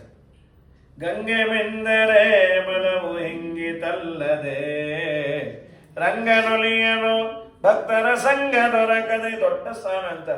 ಹಿರಿಯರು ಜ್ಞಾನಿಗಳು ಬಂದಾಗ ಅವರ ಪಾದಕ್ಕೆ ಎರಗು. ನೈಷಾಮತಿಸ್ತಾವದುರುಕ್ರಮಂಘ್ರಿಂ ಸ್ಪೃಶತ್ಯನರ್ಥಾಪಗಮೋ ಯದುಕ್ತಃ ಮಹೀಯಸಾಂ ಪಾದರಜೋಭಿಷೇಕಂ ನಿಷ್ಕಿಂಚನಾನಾಂ ನ ವೃಣೀತ ಯಾವತ್. ಹಾಗೆ ವಾರಿಣ ವಾರಿ ಶಿಷ್ಯತೆ ಅಂತಿದೆ ಸತ್ಯಧರ್ಮರನ್ನು. ನೀರಿಂದ ನೀರು ಒಣಗತ್ತೆ ಅಂತ. ಇಲ್ಲಿ ನೀರು ಬಿದ್ದಿದೆ, ಅವ್ರ ಬಟ್ಟೆ ತಂದು ಒರೆಸಿದ್ರೆ ಪರವಾಗಿಲ್ಲ. ನೀರಿಂದ ನೀರು ಒಣಗತ್ತೆ ಅಂದರೆ ಅವನೊಂದು ಪೈಪ್ ಹಚ್ಚಿಬಿಟ್ಟ ನೀರು ಒಣಗಲಿ ಅಂತ. ಅದಲ್ಲಪ್ಪ, ಗುರುಪಾದ ಜಲೇನೈವ, ಗುರುಗಳ ಪಾದದ ಜಲದಿಂದ ಆ ಪಾದೋದಕವನ್ನು ಪ್ರೋಕ್ಷಣೆ ಮಾಡಿಕೊಳ್ಳೋದ್ರಿಂದ ಸಂಸಾರ ಸಾಗರದ ನೀರು ಒಣಗತ್ತೆ. ನೀರಿಂದ ನೀರು ಒಣಗೋದು ಅಂತಂದ್ರೆ ನೀ ಯಾವುದೋ ಬಚ್ಚಲ ಮನೆ ನೀರು ಇಲ್ಲಿ ಬಿಟ್ಟುಬಿಡೋದಲ್ಲ. ಗುರುಗಳ ಪಾದದಲ್ಲಿ ಮಾಡುವ ಭಕ್ತಿ ಅನ್ನುವ ಜಲದಿಂದ ಸಂಸಾರ ಸಾಗರದ ಜನ ಬತ್ತಿ ಹೋಗುತ್ತೆ. ಇದು ಸತ್ಯಧರ್ಮರು ಕೊಡೋ ವ್ಯೂ ಇದು. ಹೀಗಾಗಿ ಗುರುಪಾದ ಜಲೇನೈವ, ಗುರುಪಾದದ ಜಲದಿಂದ. ನಂತರದಲ್ಲಿ ಗುರು ಸ್ತೋತ್ರ ಅಂತಾನೆ ಮಾಡಿದ್ರು, ಪಾದುಕಾ ಸ್ತೋತ್ರ. ಅಮ್ಮ ಭಾರಿ ಕಠಿಣವಾಗಿದ್ದದು ಪಾದುಕಾ ಸ್ತೋತ್ರ. ಹೇಳಿದ್ರು ಸತ್ಯಧರ್ಮರ ಆರಾಧನೆ ಇದು ಕೂತಾಗ ಪೂರ್ಣ ಅದನ್ನೇ ಹೇಳೋದು. ತುಂಬ ಚೆನ್ನಾಗಿದೆ ಪಾದುಕಾ ಸ್ತೋತ್ರ. ಸತ್ಯವರರ ಪಾದುಕಾ ಸ್ತೋತ್ರ ಮಾಡಿ ಅದು ತುಂಬ ತುಂಬ ಅದ್ಭುತವಾಗಿದೆ. ಆದ ಮೇಲೆ ಈ ಮಾತಾಡಿದ್ರು, ಕೊಂದೇ ಬಿಡ್ರಿ ಹೇಳ್ದ. ಆನೆ ಕಾಲನ್ನು ತುಳಸ್ರಿ, ಬೆಟ್ಟದಿಂದ ತಳ್ಳ್ರಿ, ಏನೇನು ಮಾಡಿದ್ರು ಸಾಯ್ಬಲ್ಲ. ಬೆಟ್ಟದಿಂದ ತಳ್ಳಿದ್ರೆ ಭೂದೇವಿ ಕ್ಯಾಚ್ ಹಿಡಿದ್ಬಿಟ್ಟು ತಳೆದವ್ರಿಬ್ರು ಹೊಟ್ಟೋದು, ತಲೆ ಸುತ್ತು ಬಿತ್ತು. ಹಾವು ಕಚ್ಚಿತು, ಹಾವು ಸತ್ತಾಯ್ತು. ಆನೆ ಕಾಲಲ್ಲಿ ಇವ್ರನ್ನ ತುಳಸೋಣ ಅಂದ್ರೆ ಮಾವತನ್ನು ತುಳಿದಿಟ್ಬಿಡ್ತದು. ಈ ಹಿರಣ್ಯಕಶಿಪು ಡೌಟ್ ಬಂತು, ಏನು ನಾ ಸಾಯ್ಬಾರ್ದು ಅಂತ ಕೇಳೋದು. ನಮ್ಮ ವಂಶದಲ್ಲೇ ಯಾರು ಸಾಯ್ಬಾರ್ದು ಅಂತ ಏನು ಸ್ಪೆಷಲ್ ಆಫರಲ್ಲಿ ತೊಗೊಂಡ್ಬಿಟ್ನೋ ಏನಿದು? ಈ ಪ್ರಹ್ಲಾದರಾಜರನ್ನ ಕೊಲ್ಲಿಕ್ಕಾಗ್ತಾ ಇಲ್ಲಲ್ಲ. ಸುತ್ತ ಜನರ ಕರೆಸಿ ಬೇಗದಿ ಅಸುರ ತನ್ನ ಸುತನ ಕೊಲಿಸಬೇಕು ಎಂದಾಗ ಅಟ್ಟಡವಿಯೋಳ್ ವಿಷವನಿಟ್ಟು ಭೋಜನங்கள் ಮಾಡಿ ಹರಿಯ ಸ್ಮರಣೆ ಮಾಡುತ್ತಲೇ ತಿಂದು ಕುಳಿತ ಜಟ್ಟಿ ಹಂಗೆ ನಾರಸಿಂಹನೆಂಬುದೇವನು ನಂಬಿದಂಥ ನರರಿಗೆಲ್ಲ ವರವ ಕೊಡುವನು. ಅಂಬುದಿಯೋಳ ಮಗನ ಮಲಗಿಸಿ ಮೇಲೆ ದೊಡ್ಡ ಬೆಟ್ಟವನ್ನು ಇಟ್ಟು ಬನ್ನಿರೋ. ಹರಿಯ ಕೃಪೆಗೆ ವಶನಾದ ತರಳನೆಂದು ವರುಣ ದೇವ ಮರಣ ಇಲ್ಲದಂಗೆ ಮಾಡಿ ಮನೆಗೆ ಕೊಟ್ಟು ಕಳುಹಿದನು. ನಾರಸಿಂಹನೆಂಬುದೇವನು ನಂಬಿದಂಥ ನರರಿಗೆಲ್ಲ ವರವ ಕೊಡುವನು. ಏನೇನು ಮಾಡಿದ್ರು ಸಾಯವಲ್ಲ. ಸರಿ, ಆದ ಮೇಲೆ ಇವನು ನನ್ನ ಕಣ್ಣೆದುರಿಗಿರೋದು ಬೇಡ, ಕರ್ಕೊಂಡು ಹೋಗ್ರಿ ಅಂದರು. ಅಲ್ಲಿ ಸ್ಪೆಷಲ್ ಕ್ಲಾಸ್ ತೊಗೊಂಬಿಟ್ರು. ಎಲ್ಲ ವಿದ್ಯಾರ್ಥಿಗಳನ್ನು ಕೂಡಿಸಿ, ಅಪ್ಪ ನನ್ನ ಮಾತು ಕೇಳ್ರು, 5 ವರ್ಷ ಏನು ಹೇಳ್ತೀನಿ ಕೇಳ್ರಿ. ಕೌಮಾರ ಆಚಾರ್ಯ ಪ್ರಾಜ್ಞ ಧರ್ಮಾನ್ ಭಾಗವತಾನಿಹ. 5 ರಿಂದ 9ನೇ ವಯಸ್ಸು ಅದು ಕುಮಾರ ಅಂತ. ಕೌಮಾರ 1 ರಿಂದ 5 ಶೈಶವ ಶಿಶು, 5 ರಿಂದ 9 ಕೌಮಾರ, 9 ರಿಂದ 14 ಪೌಗಂಡ ಅಂತ, ಆಮೇಲೆ ಟೀನೇಜ್. ಹೀಗಾಗಿ ತರುಣ ಅಂತ ಆಮೇಲೆ ಕರೀತಾರೆ. ನೀವೆಲ್ಲ 5 ರಿಂದ 9ನೇ ವಯಸ್ಸಲ್ಲೇ ಧರ್ಮ ಕರ್ಮ ಇದನ್ನೆಲ್ಲ ಕರೀರಪ್ಪ. ಇಷ್ಟು ಬೇಗ ಯಾಕೋ, ಏನು ಅರ್ಜೆಂಟು? ಈಗಿನ್ನೂ ಓದಿ ಮಾಡಿ ಒಳ್ಳೆ ಸಂಪಾದನೆ ಮಾಡಿ ಆಮೇಲೆ ಸುಖವಾಗಿದ್ದು ಒಂದಿನ ವೈರಾಗ್ಯ ಬರುತ್ತೆ. ವೈರಾಗ್ಯ ಅದು ಪುಕ್ಕಟ್ಟೆ ಬರಲ್ಲಪ್ಪ, ಪ್ರಯತ್ನ ಮಾಡಬೇಕು. ಸಣ್ಣ ವಯಸ್ಸಿಗೆ ಮಾಡ್ರಿ, ಯಾಕಷ್ಟು ಅರ್ಜೆಂಟು? ಮನುಷ್ಯ ಜನ್ಮ ಬರೋದೇ ಕಷ್ಟ. ಬಂದಾಗಿದೆಯಲ್ಲ, ಅದು ಯಾವತ್ತು ಬಂದಾಗತ್ತೋ ಯಾವನೋ ಗೊತ್ತು. ನಾಳೆ ನೋಡೋಣನ್ನ ಬ್ಯಾಡಣ್ಣ, ಕೇಳಣ್ಣ ನಿನ್ನ ಬಾಳುವ ಸ್ಥಿರವೆಂದು ತಿಳಿಯಣ್ಣ. ಬಾಳುವ ಕಾಲದಿ ಅವನು ಪಾಳೆಗಾರನಂತೆ ಬರಲು, ಕುಳಿಪಿಳ್ಳೆ ಆಡುವಾಗ ಹಳು ಹದ್ದಿನಂತೆ ಬೈಯುವ ಉರದೇವರ ಮಾಡಬೇಕಣ್ಣ. ಹೌದು ಪ್ರಹ್ಲಾದ, ನಾವೆಲ್ಲ ಧರ್ಮಪತ್ನಿ ಬಂದಾಗ ಮಾಡ್ತೀವಿ. ಧರ್ಮಪತ್ನಿ ಬಂದ್ಮೇಲೆ ಬಿಡೋದಾಗತ್ತೋ? ಕಥಂ ಪ್ರಿಯಾಯ ಅನುಕಂಪಿತಾಯ ಸಂಗಂ ರಹಸ್ಯಂ ರುಚಿರಾಂಶ ಮಂತ್ರಾನ್ ಸುಹೃತ್ ಸ್ನೇಹವಶ ಶಿಶೂನಾಂ ಕಲಾಕ್ಷರಾಣಾಂ ಅನುರಕ್ತ ಚಿತ್ತ. ಮದುವೆ ಆಯಿತು, ಅವಳು ತುಂಬ ಬೇಕಾದವಳಾಗ್ತಾಳೆ, ಮಗು ಆಗುತ್ತೆ, ಅದರ ತೊಂದರೆ ನೋಡಿ ಬರೀ ಇಷ್ಟೇ ಜೀವನ ಆಗಿಬಿಡತ್ತೆ. ಸಾಧನೆ ಅಂತ ಆಗಲ್ಲಪ್ಪ.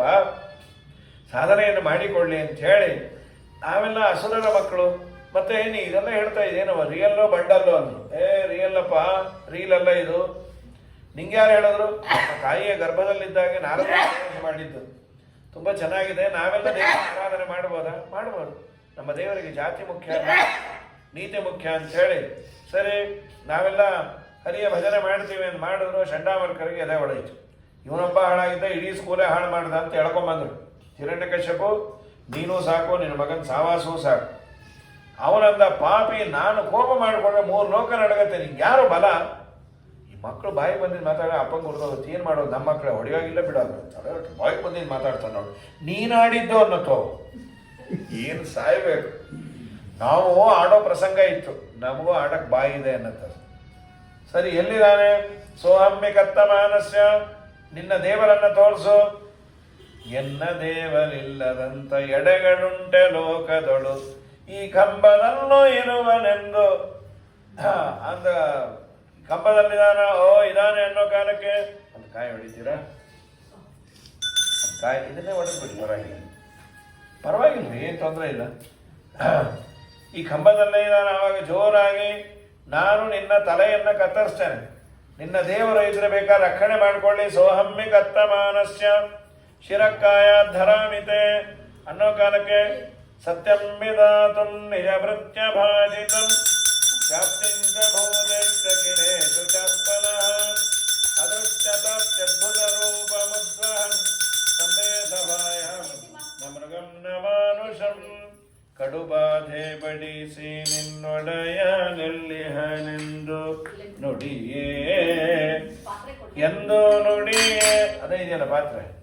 ಕಂಬವ ತೋರಿ ಜಡಿಯೇ ಸಿಡಿಲಿನಂದದಿ ಗುಡುಗುಡಿಸಿ ಕೆಂಗಡಿಗಳು ಗುಡುದ ಕೆಡೈ ಅಸುರನ ಪಡೆದ ವರವನು ಒಡನೆ ಭಂಗಿಸಿ ದೃಢ ಭಕುತನಂಗಡನೆ ಉಳುಹಿದಿ ವರದ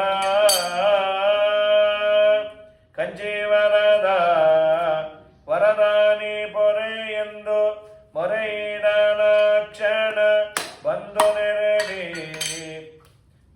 ನೆರವಿ ಅಭೀಷ್ಟವ ಅದ್ರ ಮೇಲೆ ಗನೇವಿ ನಿಜ ಭೃತ್ಯ ಭಾಷಿತಂ. ಪ್ರಹ್ಲಾದರಾಜರು ಆಡಿದ ಮಾತು ಸತ್ಯ ಮಾಡಲಿಕ್ಕೆ ಕಂಬದಿಂದ ಬಂದ ನಿಜ ಭೃತ್ಯರು ಅಂದ್ರೆ ಬ್ರಹ್ಮದೇವರು ಆಡಿದ ಮಾತು ಸತ್ಯ ಆಗಬೇಕು. ತಾನೇ ಮಾತು ಕೊಟ್ಟಿದ್ದ ಜಯವಿಜಯರಿಗೆ, ಆ ಜಯವಿಜಯರಿಗೆ ಕೊಟ್ಟ ಮಾತು ಸತ್ಯ ಮಾಡಲಿಕ್ಕೆ ತಾನೇ ಬಂದ ನಾನೇ ಕೊಲ್ತೇನೆ ಅಂತಿದ್ದಲ್ಲ. ನಿಜ ಭೃತ್ಯೇನ ಅಭಾಷಿತಂ ಅಂತ ಒಂದು ಬರೀತಾರೆ ಸತ್ಯಧರ್ಮರು. 10-12 ಅರ್ಥ ಬರದೇ ಇರೋದಕ್ಕೆ. ಅಭಾಷಿತಂ ಅಂದ್ರೆ ಮಾತಾಡಿಲ್ಲ ಅಂತ. ಯಾರು? ಪ್ರಹ್ಲಾದರಾಜರು. ದೇವರೇ, ನಮ್ಮ ಅಪ್ಪ ನನ್ನ ಕೊಲ್ತಾನೆ, ನೀನು ದಯಮಾಡಿ ರಕ್ಷಣೆ ಮಾಡೋದು ಕಡೆಯವರೆಗೂ ಅಲ್ಲೇ ಇಲ್ಲ ಅಂತ. ಅಯ್ಯೋ, ಈ ಕೂಸು ಬಿಟ್ಬಿಟ್ರೆ ಜಪ್ಪಯ್ಯ ಅಂದ್ರು ಅನ್ನನ್ನ, ಅದಕ್ಕೆ ಓಡಿ ಬಂದಂತ. ನಿಜ ಭೃತ್ಯೇನ ಅಭಾಷಿತಂ ಅತಯೇವ ಆಗತಃ ಅಂತ. ನಿಜ ಭೃತ್ಯ ಭಾಷಿತಂ ಸತ್ಯಂ ವಿಧಾತುಂ. ನಾರದರು ಅಂತಿದ್ರು, ಈ ಗರ್ಭದಲ್ಲಿರೋ ಮಗು ಸಾಯಲ್ಲ ಅಂತ ಇಂದ್ರದೇವರಿಗೆ. ಆ ನಾರದರ ಮಾತು ಸತ್ಯ ಆಗಬೇಕು. ಹೀಗೆ ನಾನಾ ಮಾತುಗಳನ್ನು ಅಥವಾ ಎಲ್ಲರಿಗೂ ದೇವರೇ ಒಂದು ಇದು ಕೊಟ್ಟೆಯಲ್ಲ ಭರವಸೆ.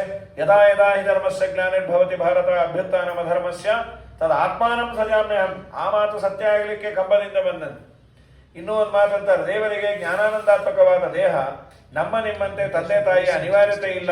ಬರೀ ಥಿಯರಿ ಇದ್ರೆ ಆಗ್ಬೇಕಲ್ಲ. ಎಲ್ಲ ಒಂದು ಅವತಾರ ತೋರಿಸ್ರಿ ಅಂದ್ರೆ ಅದಕ್ಕೆ ಕಂಬದಿಂದ ಬಂದ. ಏನು ಹೇಳ್ತೀನಿ ನನಗೆ? ಕಂಬಪ್ಪ ಕಂಬಮ್ಮ. ದೇವರು ನರಸಿಂಹದೇವರ ಅಡ್ರೆಸ್ ಸುಲಭ. ಎಲ್ಲ ಕಂಬ ಕಂಬ ಕೇರ್ ಆಫ್ ಕಂಬ ಡಿಟ್ಟೋ ಹಾಕೊಂಡು ಹೊಟ್ಟೋಗ್ಬೋದು. ನಿಮ್ಮ ಅಪ್ಪನ ಹೆಸರು ಕಂಬರಾವ್, ನಿಮ್ಮ ಅಮ್ಮನ ಹೆಸರು ಕಂಬಮ್ಮ. ನಿಮ್ಮ ಪರ್ಮನೆಂಟ್ ಅಡ್ರೆಸ್ಸು ಕಂಬ, ಟೆಂಪರರಿ ಅಡ್ರೆಸ್ಸು ಕಂಬ, ಆಫೀಸ್ ಅಡ್ರೆಸ್ಸು ಕಂಬ, ಎಲ್ಲ ಕಂಬ ಕಂಬ.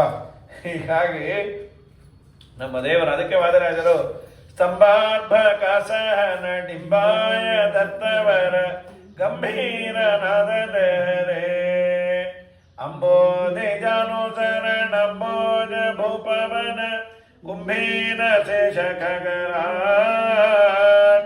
ಕುಂಭೀಂದ್ರ ಕೃತಿಧರ ಜಂಬಾರಿ ಷಣ್ಮುಖ ಮುಖಂಬೋರು ಅಭಿನುತಮಾಮ್ ಅಂತ ಹೇಳಿ ಕೊಂಡಾಡಿದ ಅಂಥ ನರಸಿಂಹದೇವರು ವಿಶೇಷವಾಗಿ ಬಂದು ಅವನನ್ನು ದರ ಎಳೆದುಕೊಂಡು ಹೋಗಿ ಹೊಸ್ತಿಲ ಮೇಲೆ ಹಾಕಿಕೊಂಡು ಸಾಯಂಕಾಲ, ಹಗಲೂ ಅಲ್ಲ ರಾತ್ರಿನೂ ಅಲ್ಲ, ಆಯುಧವೂ ಅಲ್ಲ ಆಯುಧವೂ ಹೌದು ಅಂತ ತಮ್ಮ ಉಗುರಿನಿಂದ ಅವನನ್ನು ಸೀಳಿ ಆಂತ್ರಮಾಲೆಯನ್ನು ಹಾಕಿಕೊಂಡ್ರು.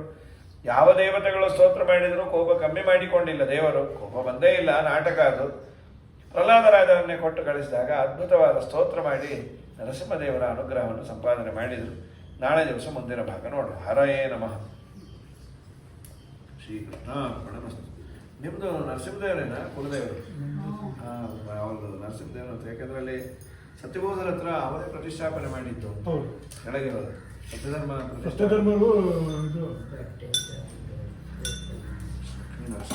ಸ್ವಲ್ಪ ಹಳ್ಳಿ ಆಯ್ತು.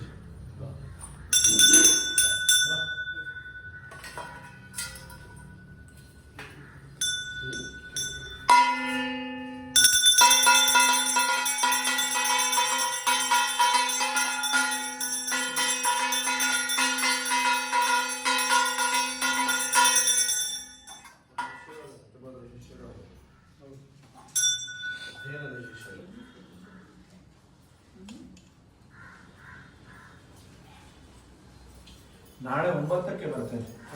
ಒಂಚೂರು ಇದಕ್ಕೆ ತಾಂಬೂಲಕ್ಕೆ ಬೇಗ ಕೊಡಬೇಕು. ಬರ್ತಿರ್ಬೇಕು.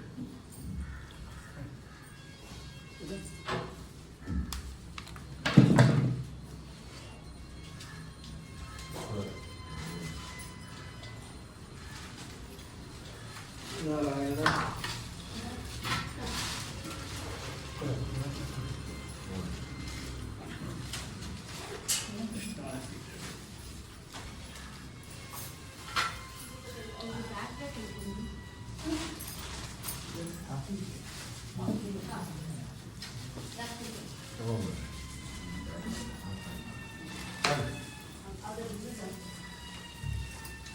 ಕೆಲಸ ಎಲ್ಲ ನಿಮ್ಮ ಇವರು ಮಾಡಿದ್ರು, ನೀವು ಬ್ಯಾಗೆಲ್ಲ ಹಾಕಿ ಕೊಟ್ಟು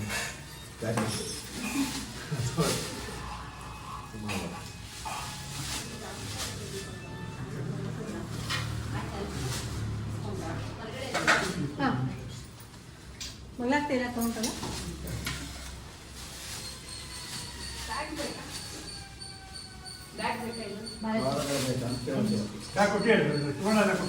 ಅದು ಒಂದು ಒಳಗಡೆ ಓಟಿ ಆಗಿದೆ.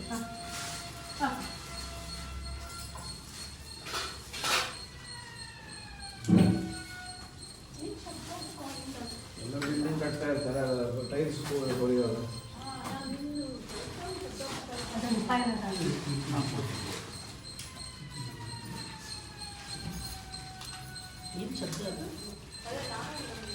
ಎಲ್ಲರೂ ಟ್ರೈನಿಂಗ್ ವರ್ಕ್ ಆಗ್ತಾ ಇದೆ. ಇನ್ನೂ ಟೈಲ್ಸ್ ಕುಯ್ಯೋದು ಅಥವಾ ಒಟ್ಟು ಕುಯ್ಯೋದು, ಈಗೇನು ಬಿಲ್ಡಿಂಗ್ಗಳು ನಡೀತಾನೆ ಇರುತ್ತೆ. ಇನ್ನೊಂದು 2 ಫ್ಲೋರ್ ಎಕ್ಸ್ಟ್ರಾ ಹಾಕೊಳ್ಳೋ ಪರ್ಮಿಷನ್ ಕೊಡ್ತಿದ್ದಾರೆ. ಹೌದಾ? ಕೊಟ್ಟಿದ್ದಾರೆ ಮನೆ ಬಂತದ್ದು. ಓಹ್, ಎಲ್ಲ ಕಡೆ ಎಬ್ಬಿಸ್ತಾ ಇದ್ದಾರೆ. ರೆಸಿಡೆನ್ಷಿಯಲ್ ಮೊದಲು G+2 ಕೊಡೋದು. ಹಾ. ಗ್ರೌಂಡು ಫಸ್ಟ್ ಸೆಕೆಂಡು ಹಾ. ಬಿಟ್ಟು ಹಾ. ಇನ್ನೊಂದು 2 4 ಬಾಂಬೆ ಥರ ಆಯಿತು. ಬಿಟ್ಟು 3ನಾ ಭಾರಿ ಆಯ್ತಲ್ಲಪ್ಪ. ಯಾಕೆ? ಇದು ಮತ್ತೆ ನನ್ನ ಜೊತೆ ಟಿಕೆಟ್ ಹಾಂ,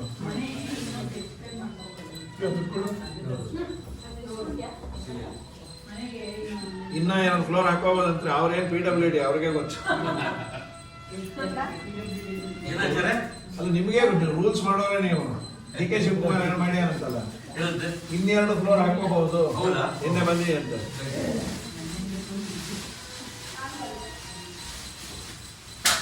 ಈ ನಿಮ್ದೇನೆ ಸ್ಕೈ ಸೈಬರ್ಸ್ ಇತ್ತು, ಈಗ ಮನೆಗಳು ದೊಡ್ಡ ದೊಡ್ಡ